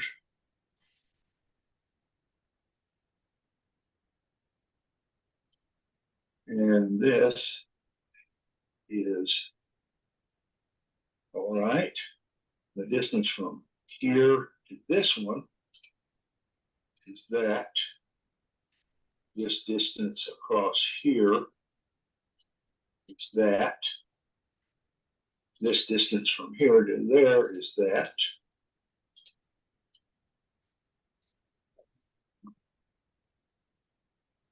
There. And the distance from here, there to there, that. All right, this gap from here to there is that much. Okay. And from our narrowest point here to there is 1 inch. From there to there is half. There to there is 1.5, 1 inch. And this is 1.5 here. Come on. There we go. And from there to there is 1.5. And what we'll do with these is what we'll just color them out on a sheet of paper, paste them to what we're going to make them from, and go that way. All right. So I will save this drawing. This is Eastern 4. Okay. And save it. There we go. All I have to do now is print it out.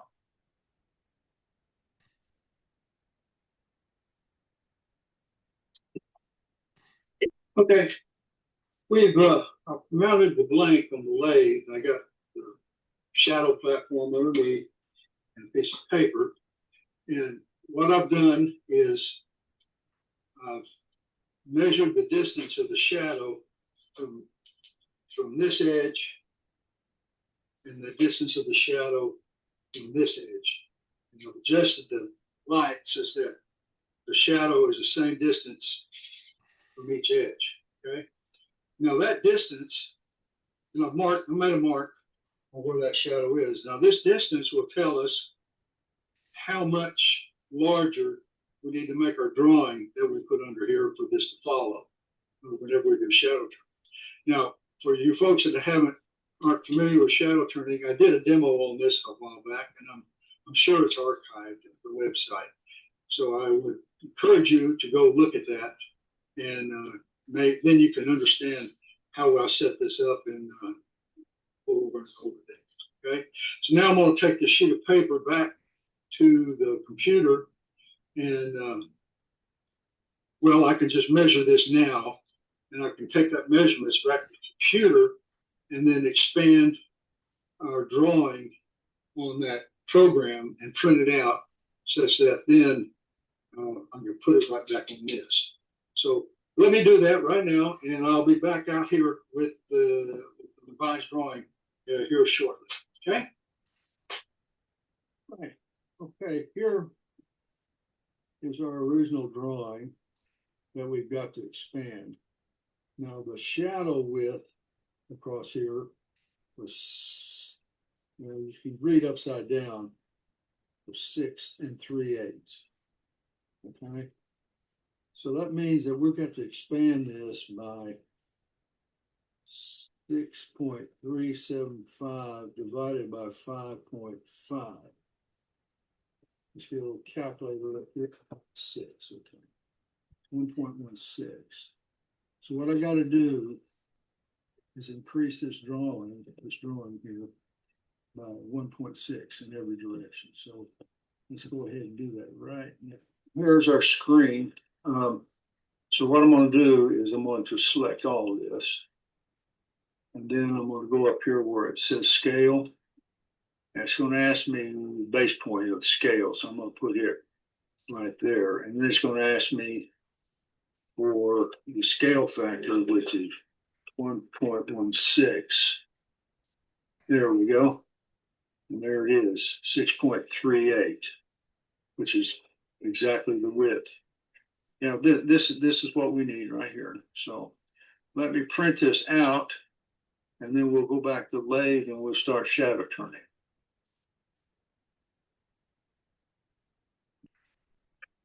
Okay, here we are. We got everything mounted up. Got the drawing that we go into our template back here. You should be able to see it right here. All of these lines are transition points for turning. You look here, here we go. See, you'll notice this line is for the top of the base. This line is for this cove here. I mean, this cove here. And the various places where we have to do transitions, okay? So I mark those so that I can remember where and what we do. Okay, so what I'm going to do, I'm going to start turning this, and I'm going to be wearing my face shield that's got the air blower in it. It's kind of loud, so I'm not going to be able to do a whole lot of talking. So just sit back, relax, and enjoy the show.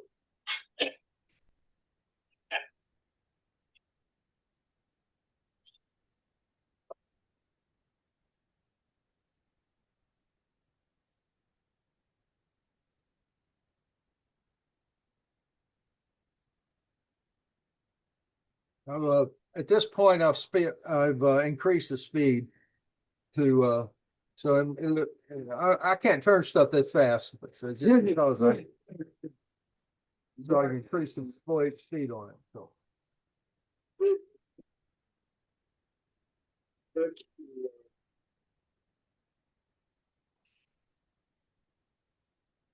Take that off without having to do a bunch of. No.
No.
Work hard, quiet. Words said. Okay. He's showing us how to use.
Okay, we're at the point now where I can, take off this chuck. We're gonna hollow this out. There's some, I don't know, we're not gonna get it real thin. We're just gonna hollow it up enough to make it lighter, okay? So, let's do that. Let me get it set up and then we'll, commence.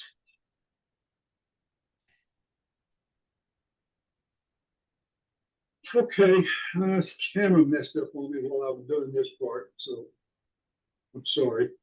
Anyway, I reverse chuck it and hollow it out and got this is a stitch up, so it's inside the hole that I drill with the portion bit in order to get it hollowed out. So sorry about that, folks. But anyway, we'll finish up by doing this one, and then you can see back here. Yeah, it's fairly close to what we're doing. So anyway, we'll finish up with this right here. Okay.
Negative right scraper here.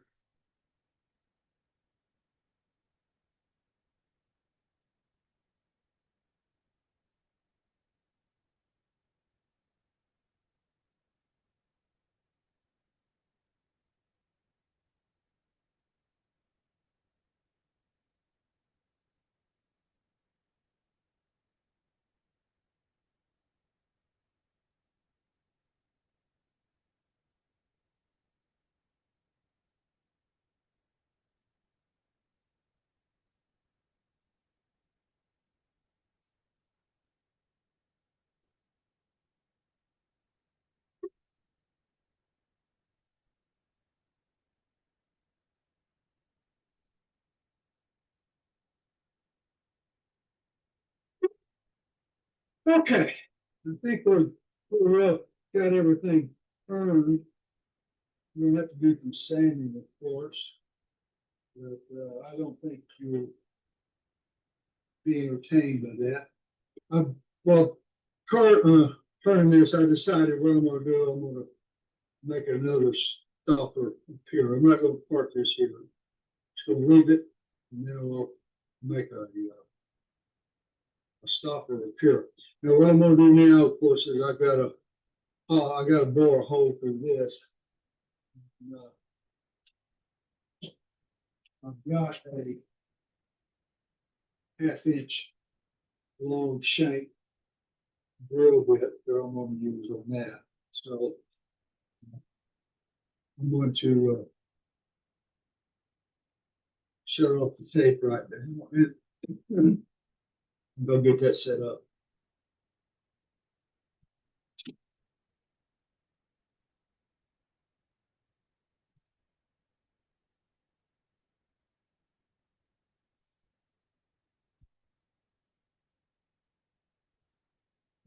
Okay, I've got this on a bit, and we're going to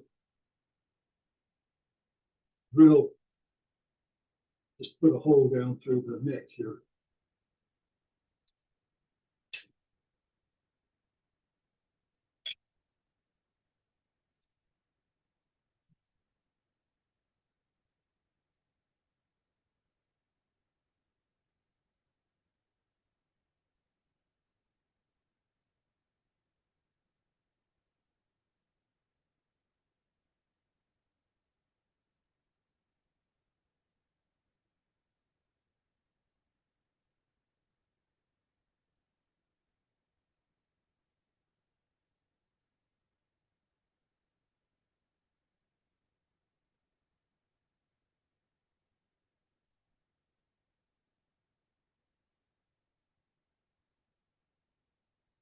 Yeah. That's good.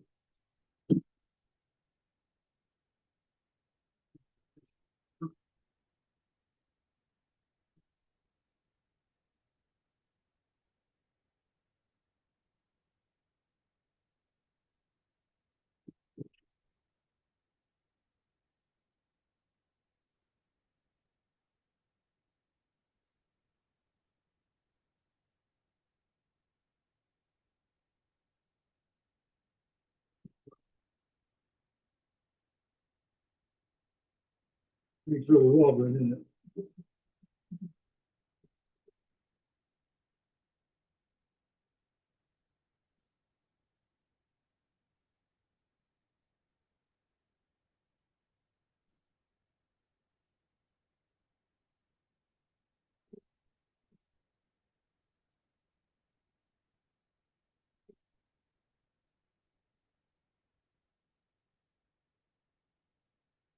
Make a top for this. Now I'm going to sand this down real well. Then I'll make a top for it, and then we'll proceed.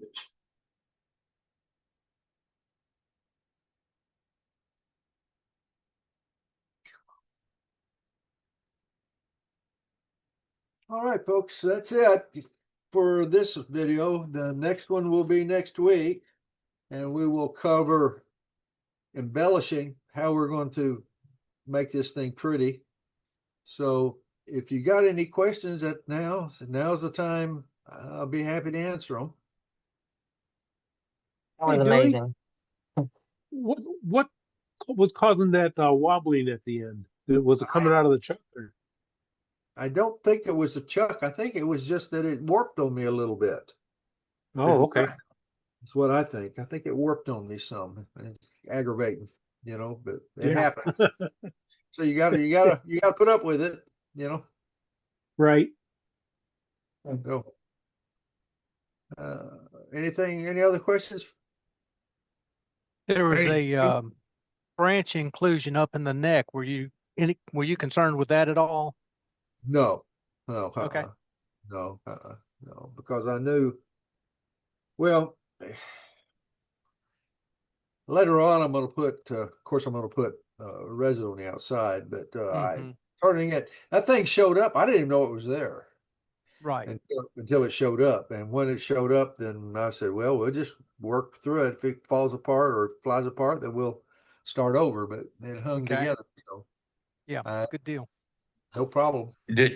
Dewey, with those of us that aren't AutoCAD or CAD knowledgeable, there was a word I had and I lost it. Would something like Woodturner Pro work for designing stuff like that? Oh, I'm sure. I don't, I'm not familiar with it, but any drawing program that will let you draw a specific length of lines and let you copy and all that, sure, it'll work just fine. But like I said, you can do it without a computer program. You know, if you can get your measurements, then you can, if you got a compass and some French curves and a straight line, and you can do it all by hand. True. You know, like when I did the video on the handles, you can do it like that. And right. So it's not that hard to do. It just takes a little bit more time. It's a little bit more effort, but other than that, you know. What was the name of the program you used? I was using AutoCAD. Now it's expensive. It's real expensive, but I was able to get a deal, and that's the reason I got it, because I got a deal, a one-time payment. But you usually have to pay a bunch of money every year for it. You know, it's a rental thing. But There's a good program out there, Dewey, called Inkscape, and it works exactly like AutoCAD, and it's free. Okay, there you go.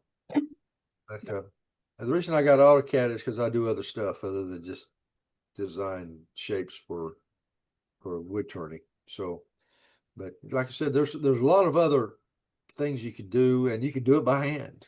You know, so all you need to know is the measurements, and then whenever you get ready to do the expansion for the shadow turning, just like I said, measure the width of the shadow and divide it by the diameter of your blank, and that gives you how much you have to expand. So you multiply your measurements by that, and that will tell you how to draw it out bigger, so that it'll whenever you turn it, it'll match up to your original drawing.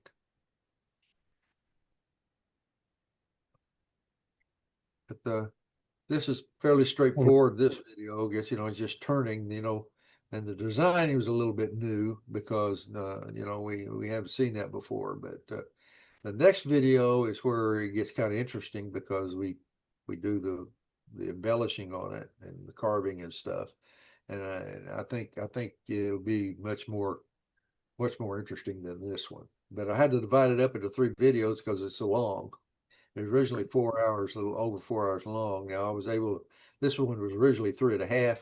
I mean, 1.5 hours, but I was able to trim it down to an hour by cutting stuff out and speeding stuff up. So, yeah. And the next one is going to be it's going to be over an hour. So, but I think it's going to be much more interesting than this one. So, well, I appreciate the fact you reminded us about the shadowing, because I was trying to do something the other day and I'd forgotten all about that. Now I'll remember and go back and try again. Solve the problem. It's good. It's great for duplicating stuff. Yeah. Like Ruby was talking about doing those, I don't forget, the stanchions or whatever they were. And she said it took her an hour to do the first one. Well, with shadow turning, you can just jump right in there and you just follow the design, and they all come out the same. You don't have to worry about getting into the rhythm and the technique. Just follow the template and they'll turn out the same every time.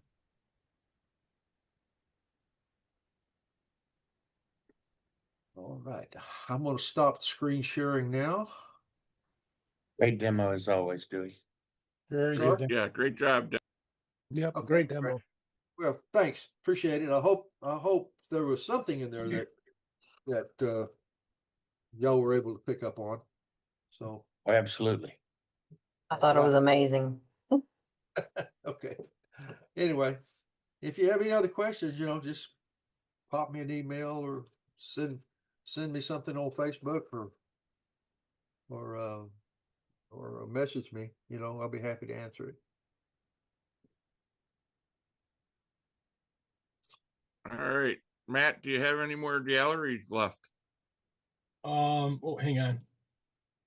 Yeah, I've got one person left. Let me see if he's still on. Had two people still on the list, but one of them bailed. Yeah, we got one more guy. So let's go to Bill Louch. Bill, you're up. Good evening, gentlemen. I've got a couple things to show you, mostly because of the species that you might be interested in. These are a couple of candlesticks. These are a pair of candlesticks. If you put them far enough apart, they're a pair. But the wood is Swiss hazel. This is the tree that is hazelnut. The finish is white pine poly, which gives it a bit of a yellow cast, as we were talking about earlier. But the wood is almost pure white. Very little grain in it.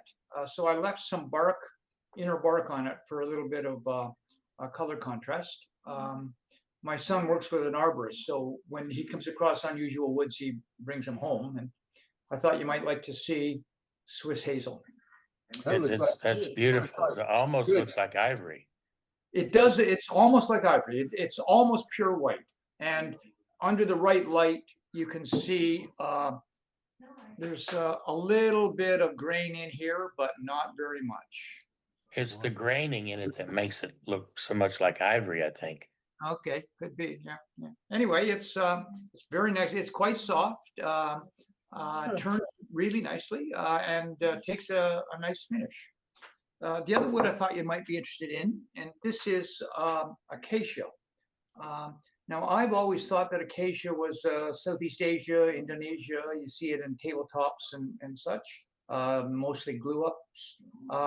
This came from an old century and a half old farm down in southern Quebec, down near the Vermont border, where apparently acacia also grows. This is a branch. I've got a couple of pieces out of the trunk that are probably 14 inches in diameter. So I'm about to start on that. You can see there's a bit of a pattern in the center. Maybe if I turn this light on, you can see there's nice curl. Yeah. And the color under daylight, it's green. If you've ever turned sumac is a green color. This wood is a similar color. Again, quite soft and takes a nice finish, but it's a different wood to play with. I don't really see the green. Is it a pale green, Bill? Yeah, it's a pale, like an olive green. Oh, cool. Okay, thanks. Yeah. Okay. Yeah. Very nice, Bill. Good. Thank you. I tell you that Swiss hazel looks like it'd be a good carving wood too. I'm gonna try to. I don't do any carving, but I think you might be right. Yes, I think. Yeah, you're welcome to send me some, Bill. I would appreciate some too. If you come up with a truckload of it, let me know. I'll come up and get it. Yeah, there you go. Well, I tell you, they were out last week with some half a truckload of limbs from Russian olive, and they were trimming it. My son thinks this tree will probably come down in a year, and it's 24 inches in diameter at the trunk, and it's 8 foot high. The stem is 8 foot high, 10 foot high, 24 inches in diameter, and it's all burl, all down. Oh wow! Yeah, so I'd take as much of that as you can get, Bill. Hey, I got first dibs. It's my experience with Russian olive is that it's brittle, but the grain is beautiful. Yeah. My experience is it smells. Oh, really? Okay. It's got a bad smell. This is still very green, so I haven't tried to turn it yet, but we'll try. I may turn some green and see how it works. Yeah. Yeah, go for it, man. Yeah, get as much as you can. Yeah. Yeah. Good. And for me, the price is right. Right? Yeah. Yeah. Okay, that's it. I can't imagine it smelling any worse than zebra wood. Zebrano is horrible. Yeah. Well, I've heard people complain about oak, and I love the way oak smells. I've heard people complain about elm, and I love the way elm smells. So I think everybody's different, and we'll find out, because Bill will give us an in-depth report, right, Bill? Yeah, I was hoping this would smell like Swiss chocolate, but it doesn't.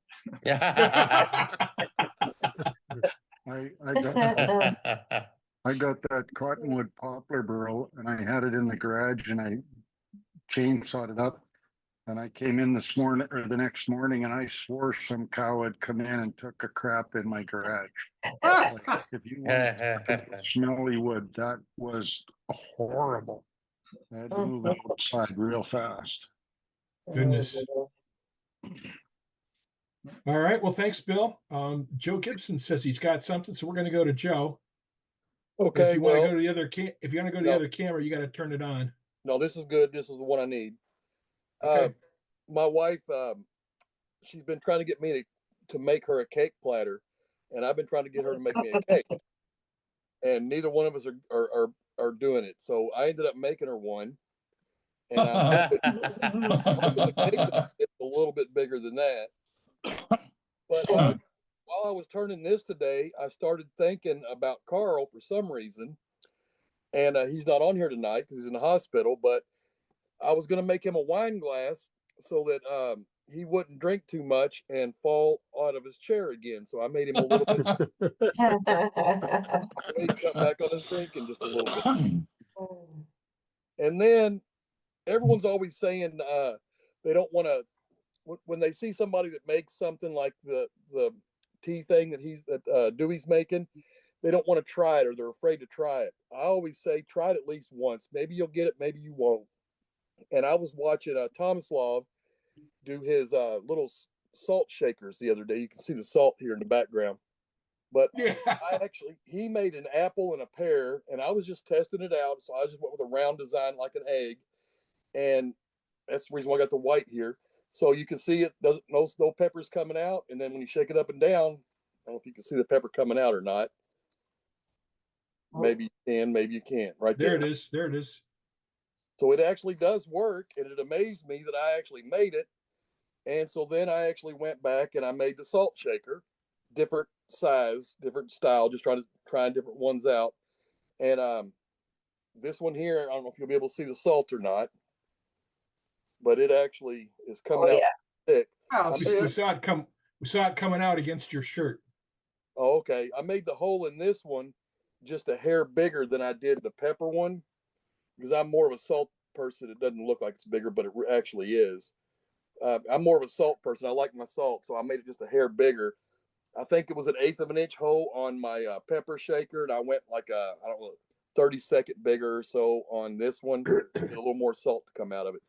But when I seen him do this, I thought for sure I couldn't do it. But actually, the first one I made in about an hour. It took longer than what he did, but it actually came out really well. Works great. I mean, the way he does the tube on the inside, it's an ingenious idea, and it works really, really well. So I'm going to probably give these to the wife if I get my cake. I don't know yet. It's gonna be an awful small cake you're gonna get, I guarantee you. I guarantee you that one there is probably about a 1/2 inch. And she would, if I took that in the house and showed it to her, I'd probably get a 1/2 inch cake too. Well, it's good for I'd have made it bigger just out of general principle in that I like cake. Well, I do too. And if she ever starts making me a cake, I'm actually going to make her a platter that she can put them on. That's a much bigger that she can actually sit a full size cake on, not a miniature like this. I think you should preempt it. I think you should make a full size cake platter and say, "Here, babe, fill this with cake." I need the sugar first to get me going. That's what I need. There you go. All right. Well, thanks, Joe, very much. Thank you. That's all I got. Thank you very much. Thank you. That's all I got. Thank you very much. Okay, Scott, we're going to go back to you. Hey, in the I dark. got one other little thing I'd like to show if you don't mind. Oh, we can do that. Is that Dewey? Yeah, yeah. This is something I did a long time ago. And oh wow. it's spalted hackberry back when I was trying to do yours. But I never looks like the mice got to it. I think what happened was I bumped it up against something or I dropped it or something and it got holes in it. But but anyway, it's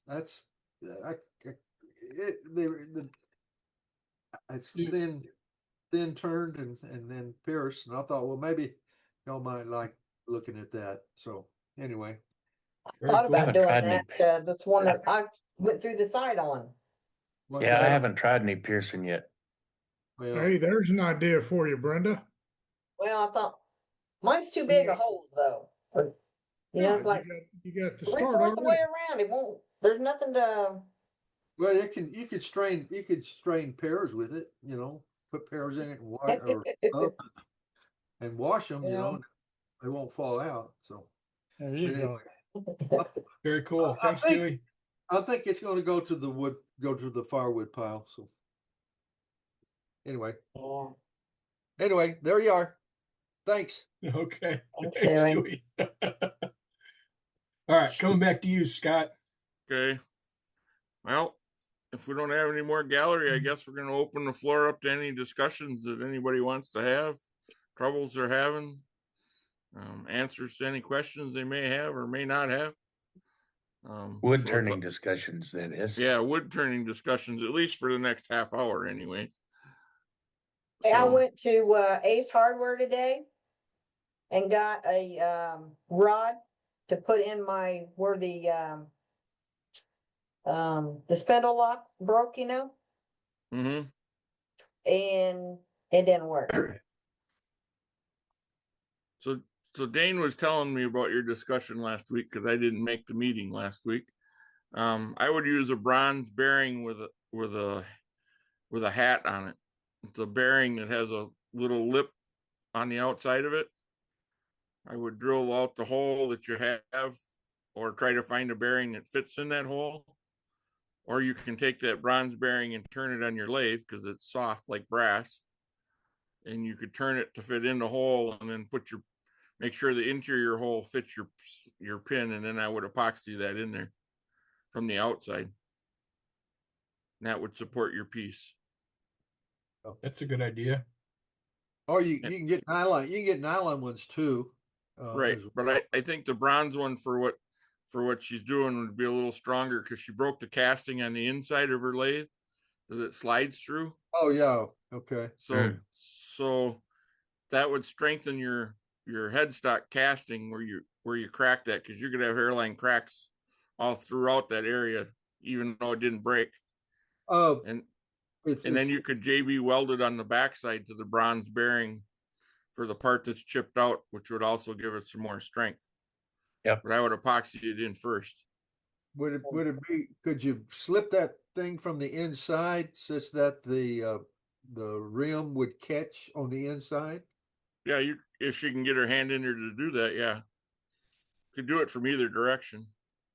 I would think that would be a little bit stouter, since that's the inside's where it's all chipped out but broke off. That right. Yeah.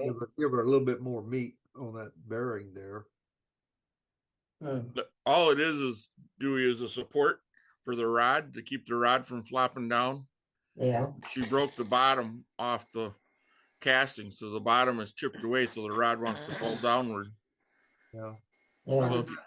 So if you attach that bronze bearing to the outside, so you make the bearing fit in the hole, and then the outside lip is actually going to rest against the face of the headstock, and then make sure your inside hole is big enough to go over that shaft. I would take the shaft with me and go through the bronze bearings at Ace Hardware and figure out which ones fit and that have a collar and do it that way. I've got the same lathe that she has, And I'm curious on how that broke, because that's something that might happen to me. Right. And- Yep. I'm thinking the reason it broke was because I've got the wrong washer So behind my chuck. So she was using a washer to keep the truck from locking onto the headstock. Yes. And she was using a steel washer that hadn't been flattened or trued up, and she was cranking that on tight to get it true. Which is a big no-no. She should have been using a copper washer or a nylon washer as her release point rather than a unflattened steel washer. Basically, what she was doing was the same thing as screwing the chuck on all the way without a washer in it to start with. I mean, you were creating the same effect. So she had it on there so tight that when she went to get it off, she had a big wrench on there, I'm assuming, and the big wrench broke it off. The extender or the Yep. The back of the chuck has got a size difference thing. Extension. Yeah, an extension. And it's got thread or not threads, but The insert. 2 flats on it. Yep. Yeah. Yep. So you can put a wrench on it and turn it, Right. Yep. Yeah. Very cool. All right. So we got Howard King that says he's got something to show, so we're going to go to him. Oh, we got to see What this. you got, Howard? Oh, we got to see this. Yeah. Yeah, you posted some very interesting things this week, Howard, in Facebook. Yeah, he did. Oh, he's my hero. Can you hear me? Yep, we can hear you, Howard. Got a piece of poplar, juniper poplar, and I had turned this out, and so I was trying to figure out what I could do to embellish it some. And so I spent about 2 or 3 days drawing all kinds of stuff, but I kept looking at the grains. I don't know if you can see the grains in it. Yes. Yeah. So I thought, well, shoot, I'll just pierce between the grains. Yeah. So that's what I did. You can see, and I want to keep Beautiful. the green. I want to keep the green part of this. So anyway, Beautiful. that's what I did. What'd you use to pierce with? That is awesome. Pretty thick wood. Well, this is down to about 3/16, and so I got a pin holder on a shaft that runs off a Dremel, and I got 30-second cutting bit on it, straight cutting bit, and it just went through this like nobody's business. Poplar is pretty soft. Pretty soft. Soft. So I thought it came out pretty good. Just following the grains, I follow this top grain all the way around, then follow this bottom one. I wanted to keep the green, so just the grain right above the green is what I use for the bottom part. So anyway, I was always told you couldn't use a Dremel because it'd be too rough, but that looks gorgeous. Well, I started out with the NSK, like 300,000 RPM. Okay. Yeah. And boy, it burned it up. It burned up. I sanded that out though, I think. Well, there's some right there. Right there. Uh-huh. Yeah, it does tend to burn. Yeah, and poplar being so soft, man, it just, and so I did some thinking, so I used that Dremel pin, and it worked just beautiful. It's just And what tip did you pierce with? It's a scrape, and it's got a spiral on it, and it's got little ridges on it. It's hard to explain. It's so like it's a carbide. It's a carbide. No, it's not It's a carbide. carbide. It's steel, but it's a 3/32 inch diameter bit, that will fit into the see, I got a Dremel with a flex shaft. Yeah. It's got the flexi shaft with the pen. Got the shaft down to a pin, and it fits in that pin. Yeah. So all you do is just, go in, it'll go right on in, and then you just come around. But then, and it's a Dremel burr you're using, a Dremel made burr. I ordered it from what's the group that Sammy Long always works with. You're talking about MDI wood carvers? Yes, yes. So it might be a stump cutter. It might be a stump cutter then. No, it's not a stump cutter. No. Okay. Okay. Is it similar to what they used in a roto zip, Howard? So like a roto? I was thinking. No, it's scrape. It's just scrape. Got little small spherical grooves around the shaft, and then it's serrated edges. So when you go around, when you go in, it'll leave little small grooves around where the serrated edges. So it's a cut saw then, or something like that. Yeah, yeah.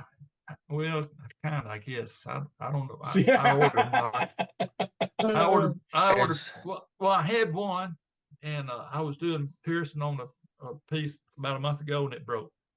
So I went to MDI and ordered me 3 or 4 more of them, and because I was afraid it was going to break with me, and but I was doing my drone on that piece, and my drone's real hard. I don't know if you ever work with Madrone or not, but it's real hard. But this is real soft. And but anyway, I had to take like 120 sandpaper and cut real small pieces, roll it up like you're rolling up a cigarette, and then go through and sand out those little grooves. You can see those little grooves. So I had to sand out each one of these little openings. Wow. There's 212 openings, by the way. Ask me how I know that. Not that he counted. That's looking at that, Howard, I see a beautiful wastebasket for an office. That's what I thought of the shape. Yes. Yeah. Well, I was gonna make a bale. How? Oh, it's a water picture. Make a bale. I see a beautiful lampshade out of that. Yeah, it could be. Yeah, that too. I think I got these cutters here. If you'll let me share my screen right quick. Does it fit your head? Yeah, I think this is it right here. The Dewey? Yeah. Yeah. Is that them there? Is that what you're using? No. No. It was not. Okay. No. That's the 1/8 of an inch. These cutters are 3/32. 3/32. Yeah. Well, that's what would fit into your Dremel pin. Yeah. Okay. Also a 16th. It'll hold 2, a 16th and a 3/32. Okay. And well, I know what you were using. I just they're up in my shop, but it's so late now. This to maybe show it to you, but anyway, it's show them to us next week, Howard. Okay, I will. Yeah, do that. Yeah. Okay. You had more than that. You put more than that up on Facebook, Howard. So is it this one? No. Okay. It's got a slight taper from 3/32 down to about a 1/16 of an inch. Okay. And it's got carving grooves on the side, kind of spiral. It's not a cylinder. It's tapered. Yes, it's tapered. Yeah. Oh, it's okay. So that way you can go ahead and pierce right on in, and then start working around to what they're designed. So it sort of drills itself then. Yes. Okay. Yeah. Okay. Well, you work it in. You just keep working it in until it goes through, and then you can work around with it. How about this one? This might be close? There you go. Getting close to almost. Yeah, that's almost it. Yeah. Okay. It's pull that name back. Yeah, down cutter. Yeah, I think that's it. Yeah, but that's the 1/8 inch shank. Yeah. Well, this is Look, this is look, the 3/32. Look at it. Hit the 3/32 on that. There you go. Now you're getting close to it. Yeah, there you go.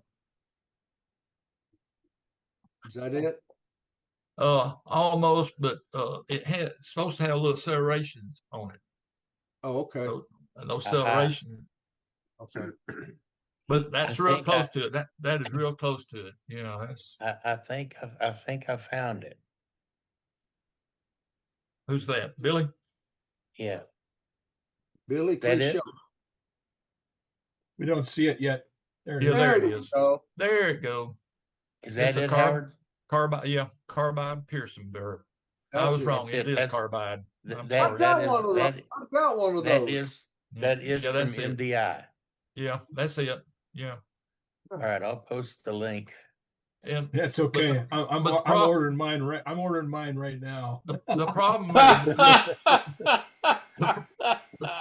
the problem Okay. with it is that those serrations, they're inside the where you're carving, and Yeah. you'll have to take sandpaper and Oh, sand those out, can you tell or me? you can instead of having it perpendicular, you can kind of turn it at an angle and kind of rub on the side, and that will kind of clear it off the grooves on the side of it. Howard, what I do when I need to sand piercings like this, okay, what I do is I load up a diamond burr and I turn the speed down and I sand with the diamond burr. Yeah, that's Just good. Yeah. That's good. so a cylinder burr, and that takes care of the grooves in there. What? That's a good idea. Fine grit, right? Use a fine grit. Yeah. Yeah, it's just a diamond burr. I mean, you get those 30 burr sets from Harbor Freight or Amazon for like $6 or whatever, and they come with these multiple different cylinders, and you just use one of the cylinder diamond burrs. Yeah, I got several of those, but I got plenty of time. I'm just take sandpaper and sand. You look like you're quilting or crocheting. Needle pointing. Well, that works. You know, I mean, who am I to argue with your process? You get a beautiful piece there, but yeah. I can do it pretty quickly with the diamond burrs. So yeah, well, I should have done that during. What were I thinking? Yeah. I could have next V8. week. Next week, Howard. Yeah, but the piece I had posted on Facebook, is that what you was talking about? Yeah. The round thing. It's on display down in Montgomery at the state capitol for about a year. Wow. In fact, I was invited to display 5 things at the Capitol in Montgomery, Alabama. And so they're down there for 5 years, for 1 year time. So hopefully I can get them back. Yeah, But hopefully. You know how the governments are, Can't trust them. Can't trust them. Sell them for 25 times what they're Oh worth. goodness. Yeah. Anyway, that's all I got. That was great, Howard. Thank you. All right, thanks. John's supposed to show something now. John who? John didn't say Sal. Dr. John Sal. I was just talking to him. I told him need to go and show something. Well, I've got a John's iPad and then just a JON. That's him. That's him. Which one is which? John iPad. All right. Wake up, John. Wake up. No, he's asleep. His camera's off. I can't even switch to him. He's a sneaky one. Well, we're waiting on John. I'm here. Oh, there all he right. is. All right, John. All right. Hello, John. What the heck? This is a elm tree. Got warts. Cool. Well, you take the bark off the elm and then you turn the cup on it. And that's what that is. Cool. It's a non-slip cup. Yeah. Do what? Slip it. It's non-slip. It's not going to slip out of your hands. It won't slip out of your hand. That's pretty cool. Pretty neat. That's good. How That's did a you good sand idea. that? That's all I got. Yeah. Let me show Howard something right quick, if you don't mind. Something that he might enjoy.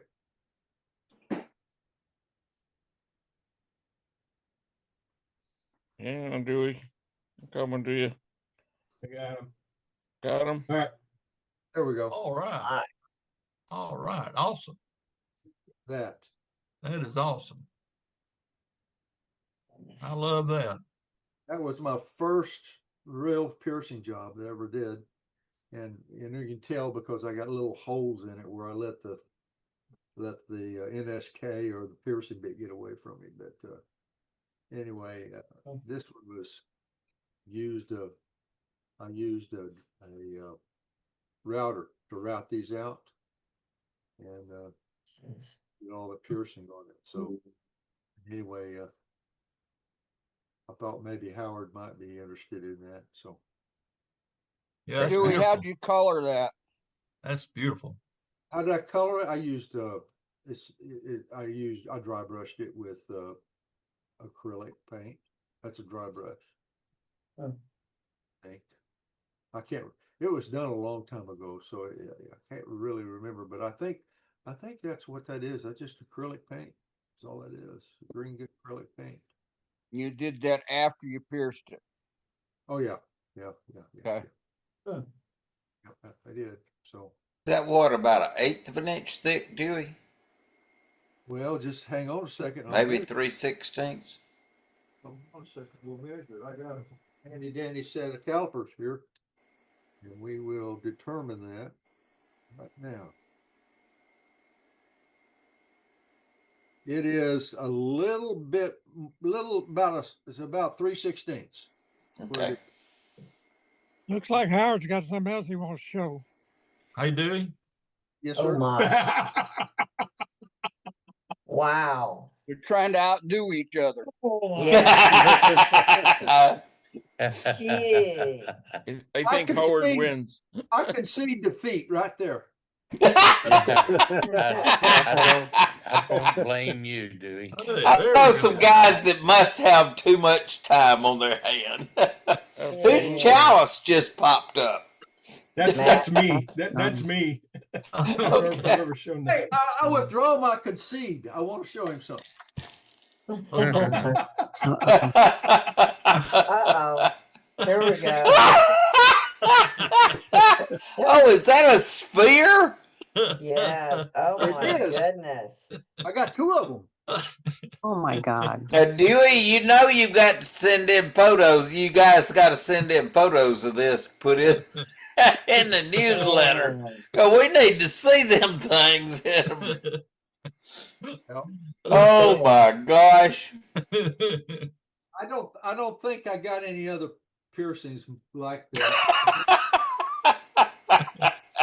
So Howard, if you got, I got one more. Hold on.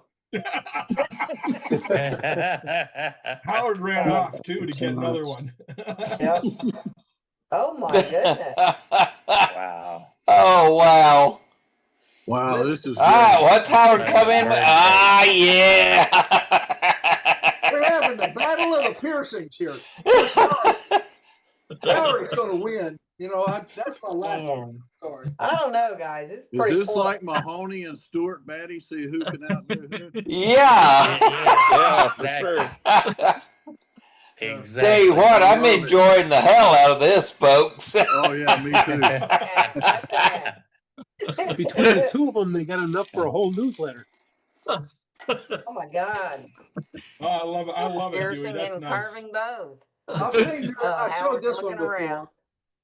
I showed this one before. I think you It's guys still better pretty. be showing how you do this level up.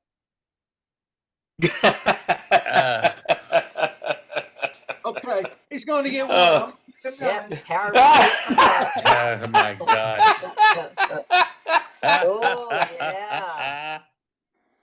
There you go. Oh my God. That is absolutely beautiful. Yes. That is gorgeous. Howard, you're my I have, hero. yeah, I haven't ever seen that one, Howard. That's amazing. You're in That bad is shape if awesome. I'm a hero.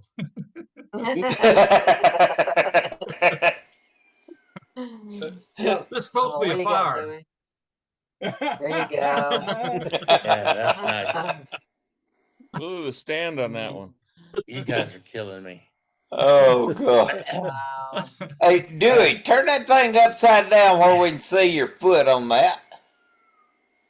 Oh wow. Oh wow. Where Awesome. do you guys buy all that Beautiful. wood with all the holes in it? Because ours up here is all solid. Yeah, that foot looks like that spider lily I got growing out there in the yard. That's Yeah.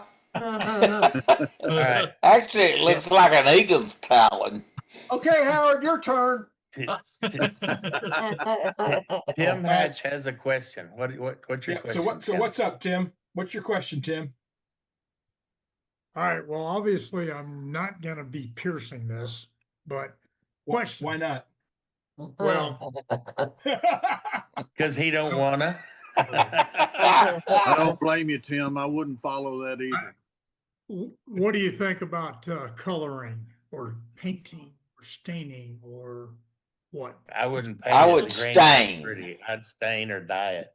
And Yeah. stain or diet. Faulting And in I'd it, start. had a And crack I'd that was start. filled, got the CA stain going on there, so that's gonna be a little difficult. Yeah. I would. Nope. I would start if you wanted to stain it. I would start with black and sand it back and see what Yep. happens. And Exactly. if you sand it back and you've got more color, like the black is neat, and it highlights the grain, but you've got room for more color, then try a contrasting color like red or a light blue or something like that. Yeah, Color of your reds or choice. blues. Right. Yeah, Yeah, do the Want to with brighten black. it up, use the yellows and the oranges. Yeah, I was thinking going that way. The other way I was thinking was going with that chameleon paint that changes colors. Start Yeah, off but then you're gonna hide all that pretty grain. Yeah. Yeah. yeah. So I would. So I dye it black, sand it back. That Okay. should take care of the bulk of your CA stain, and It then does have some really nice grain and it really does. Oh yeah, And it's then gorgeous. hit it with whatever color you feel Okay. froggy about. Have you got a airbrush? Say again? Yeah, I do have an airbrush. I would think about using transparent acrylic on it with an airbrush. Okay. That would give you the color and you'd still see the grain. True. So Okay. Yep. Well, and I'd still I'll start blur it out. black and sand it back first, though. Black, sand it back, and then go from there. Okay, Yep. Tim, what kind of wood is it? It's pecan. Pecan. Oh, that's pretty. Yeah, pecan's pretty fun. That's really Tim, pretty pecan. one And it's thing not that- pecan, Gary Hales. Depends on what town you're from. It's right now I still got to thin it out a little bit, but it's about a 1/4 inch, 3/8 in some spots. Yeah, working on that hauling. I don't have that extreme bent tool, so I'm making things and making it work. So, all right, thank you, appreciate it. That's Hey, kind of Tim, what can you I'm hear me? talking about though, with the stain it black and then go to different colors on top. Yeah, That's kind of a paint it black, sand it back, and then Yeah. add additional colors to it, and Yeah. sand it back in That- between. Tim, what I've been doing instead of using black is I've been deciding on the color I want, using a dark version of that color, sanding it back, and then using a lighter version. Come on. Okay. What was Silly your boy. question, Dean? Come on. Like Yeah, the green ornament I showed earlier. is your I started problem? out with a dark green, sanded it back, and put a lighter green on it. Okay. Tim, one of the Because things I wanted I to found add that just sometimes the black was just too much. one of the things I wanted to add, you got those discoloration from that CA. Right. If you'll spray that wood with a lacquer, before you fill the crack with CA. The lacquer will keep it from soaking into the wood. Then you can just sand the lacquer off. The only stain you got is right in the crack. Okay. Yeah, sanding sealer will do the same thing. Yes, Yep. it will. Yep, some kind of sanding sealer. Unfortunately, that crack was there, and I filled it prior to turning it, so that CA soaked in. Okay. Wow. Hey, Tim, how big was that crack? The crack was about at least 1/8 of an inch, and it was deep. Yeah, it wicked out a lot on you, didn't it? Yeah, it went because that piece originally started out about this big, you know, and then by the time I turned out the extra cracks that were there, got down to that main one. But the CA had already soaked and It's absorbed. already done its deal. Funky in that area. That's where, Tim, if you just put like shellac in there first, squared it in that crack first, and then CA'd it, the shellac would have stopped the wicking. So you say put the shellac in the crack first. Yep. Yes. Put it Okay. in there first, let it soak in good, maybe do it a couple times, and then let it dry overnight, and then CA glue it. And I found that keeps it from wicking.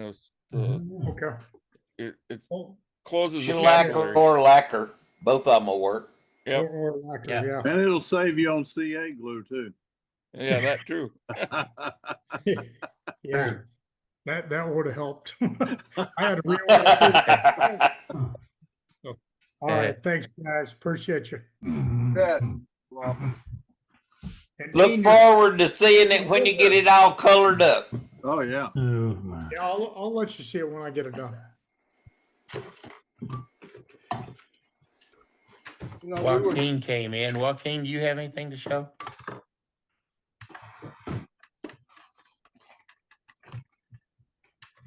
There's Joaquin.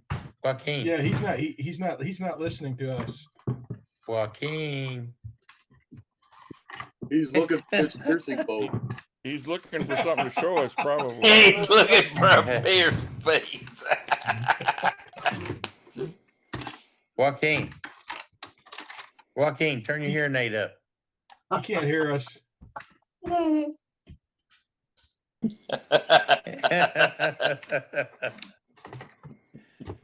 Well, look at it this way. At least he's not asleep. Right. I'm gonna spotlight him. Maybe he'll see it. Yo, Joaquin. Is he under the desk? Yeah, he's under the He desk. just has gotten home, probably. He was over beside his desk a minute ago. He was there, yeah.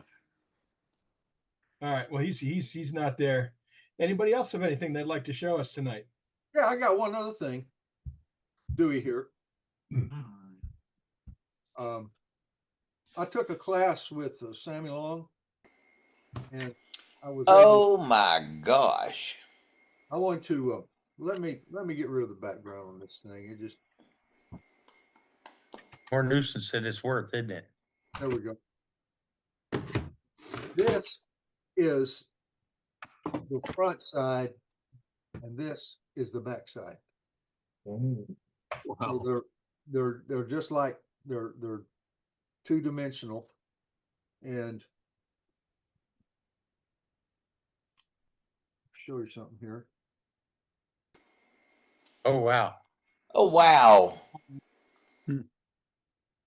Well, you sure don't notice that till he puts the light behind it. No, you I don't. know it. That's So- wicked cool. Wow, very. That was I showed that I put that on the gallery at SWAT a few years back, and but I really enjoyed doing this because you got the front of a leaf here, you got the back of the leaf here, and the Yeah. veins all line up. They're all, and so it was really a challenge, and I really enjoyed doing this. So, but I thought maybe you might find that interesting as well. So Yeah, that's cool. Hell Did you yeah. go over to Sammy's place in Mississippi to do that? no, he came to our club. He came to your club. Okay. Yeah. He had a 3-day class, I think, something like that. And it wasn't very expensive. It was like $300 for 3 days, you know, and I learned a lot from him. I really did. He's a very good teacher. Very good teacher. He is. Very good. And he does some fun. Oh, the stuff he does at Soder at SWAT. Oh, I'm so jealous. I know that parasol, that Pierce parasol he does is just Oh yeah, phenomenal. We've seen that last year. Yeah. So Wow. anyway, that's all. I'm not gonna brag anymore.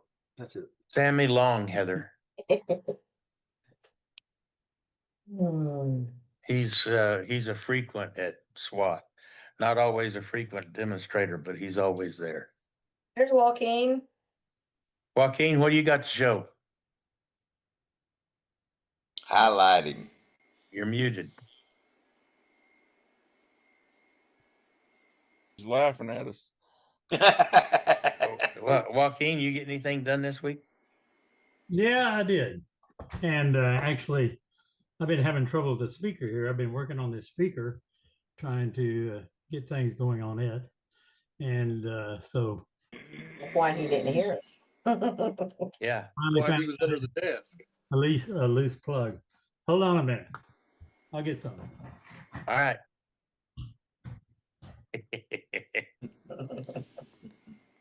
Will you settle down? You had to have something. Yeah, Joaquin's always got something. Oh yeah. So just for everybody's knowledge, we got a SWAT turner going to be a coach at Level Up this year too. That's that young guy. Clayton is going to. Clayton is great. Clayton's going to be a coach, and we've asked Patrick too. I like it. I like it. There's another leaf. That's nice, Matt. That looks nice, Matt.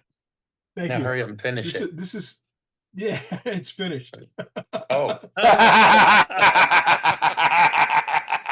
I thought you were going to color the leaves or something. No. It's a single piece of wood. I did this after I went to a Dixie Biggs class. So, front of the thing. Lovely. Yep.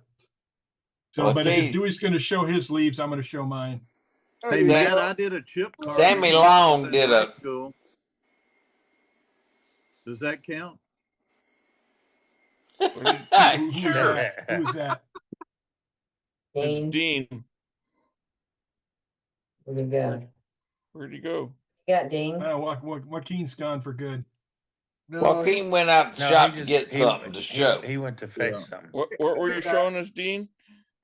No, I was just joking. I said I did a chip carving when I was in high school.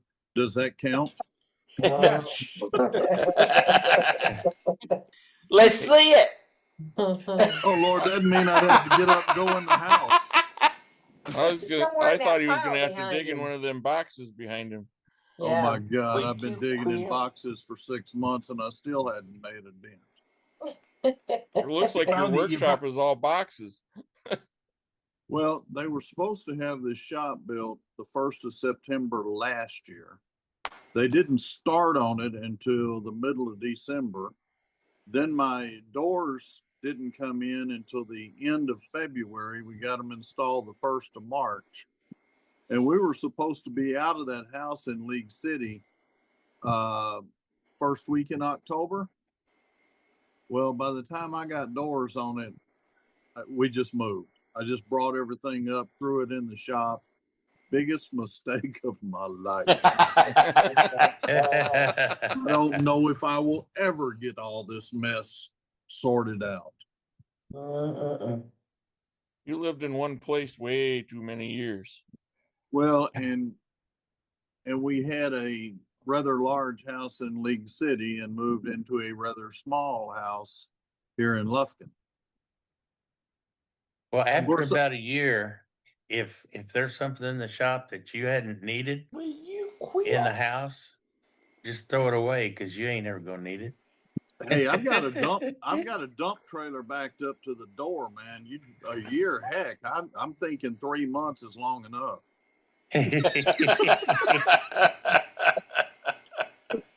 Oh. You Well, guys are happy generous anniversary, going with a Dewey. year.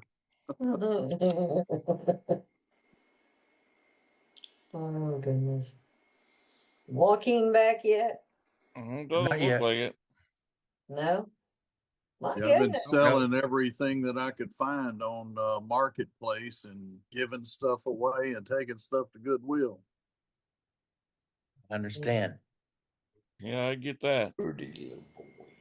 Yeah, I've got the same situation coming up. We're going to be moving up to my daughter's place in Indiana in another year or so, and we got so much stuff in here. I don't know what we're going to do with it.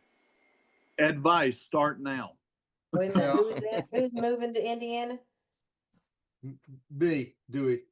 Dewey moving to Indiana? Dewey, are you sure you want to go up there where it's that cold during the wintertime? Well, Don't talk him out of it. I've got He's gonna be close to me. I've got 2 grandsons up there, and my daughter's up there, so I've got to go up there. There's Joaquin. Okay. We're out in Indiana. Well, hold on a minute. Where out in Indiana you gonna be? Little old town called Couts, just south of Valparaiso. What?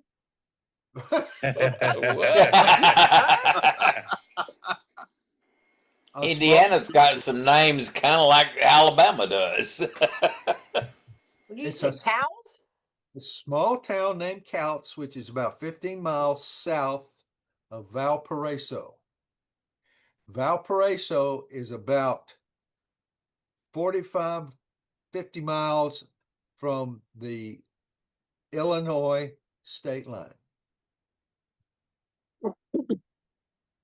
You're on the wrong side of Indiana.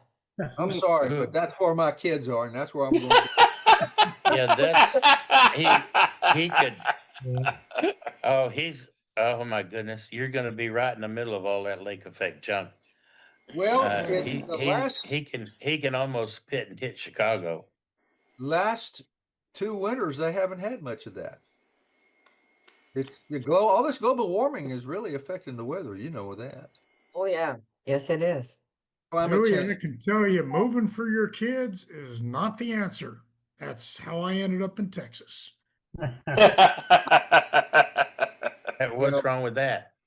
Yeah, what's wrong with that? Yeah, what's wrong with that? What's wrong with Texas? I don't know. I left mine in Houston. To tell you the truth, I really don't want to. I don't want to do the moving. What I need is Star Trek to beam everything over there. You know? Yeah. But I'm gonna run into the same problem that Dean's got, and so I need to Tell me about it. I was trapped in Ohio for 7 years. I couldn't get back to Texas quick enough. I think I'll just dig a hole in the backyard and bury a bunch of stuff. I couldn't take the heat of Texas any longer. Yeah, it wasn't so bad this summer, but last summer and the summer before was pretty warm, and we did get We had so much 90-degree weather here in New York this summer that I about died from it. I couldn't take your heat anymore. But anyway, let's see what Joaquin's got to show. What do you got, Joaquin? I will say in Corpus Christi, Texas here, we've had one of the most mild summers I can remember. You wake up in the morning and it's low 80. It doesn't get over 95. Normally, we're in the hundreds. But anyway, last week it was my turn to demo. I thought, oh my gosh. Went through the list of demos. What have I? So I've never done an offset bow as a demo at the club. So I practiced on this one at home. Whoa. Oh, that's pretty. That's cool. Wow. That's cool. This is That's nice. What kind of wood is that? Monkey pot. Oh, monkey pot. Sorry. Oh, I love monkey pot. Yes. But when I was doing the demo, I chickened out on doing the beads. And so I did one out of mesquite. That's pretty too. That's just as nice. Why didn't you do the beads? I didn't have enough time. Just, Okay, what did you use to do those beads? I used on this bead, I have a set of Benjamins. Okay, you used the Benjamin's beading tools. Yep. Yeah, I've got some D-ways, but none this big. The first time I did this, I learned it from the segmenters back in 2012 when we did a symposium in San Antonio. Well, I didn't have a beading tool back then. I did it by hand. But now, how could I do this by hand? I don't know. So it was fun to do. And I may do one in for them if they're interested. They say they're going to bring one back, so I'm interested in that. See what they come up with. So you do those beads first and then cut the offset bowl? Is that how you did that? Yeah, you do the cutting dead center and then move it off center and cut the center out. This is, for this particular size, everything worked out great. This is an 8-inch, but if I would have offset more than 3/4 of an inch, it would have not turned out, have been over the edge, and it just worked out good. Right. You Would you just take it have- off center about a 1/2 inch? 3/4. Oh, 3/4? Yeah, it's just enough room, to get your 2-inch jaws in over here and have room. It's so it just happened to work out that way. If you get it go more than that, it's not going to work out in proportion. For an 8-inch. Right. You want to go bigger than that, well, yeah. But I'm looking forward to see if the guys come up with them our next meeting. Say they will.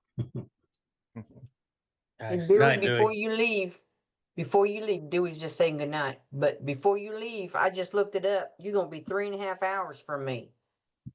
I will be able to come see you. Well, Brenda, is that a warning or a threat? That's a warning. It sounds like a threat to me. Hey, Brenda. Yeah. If you come, if I get my way on this house that we're going to build, I want to have my shop underneath the garage. Under the garage? Under the garage, basement shop, and it's going to be 27 by 22.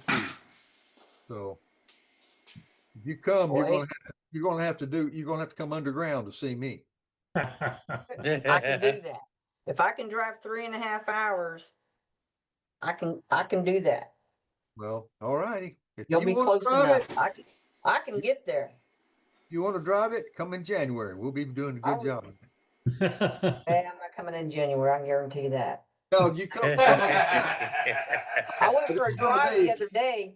Oh, I just went for a drive the other day because they made me mad when they was doing this sidewalk out front.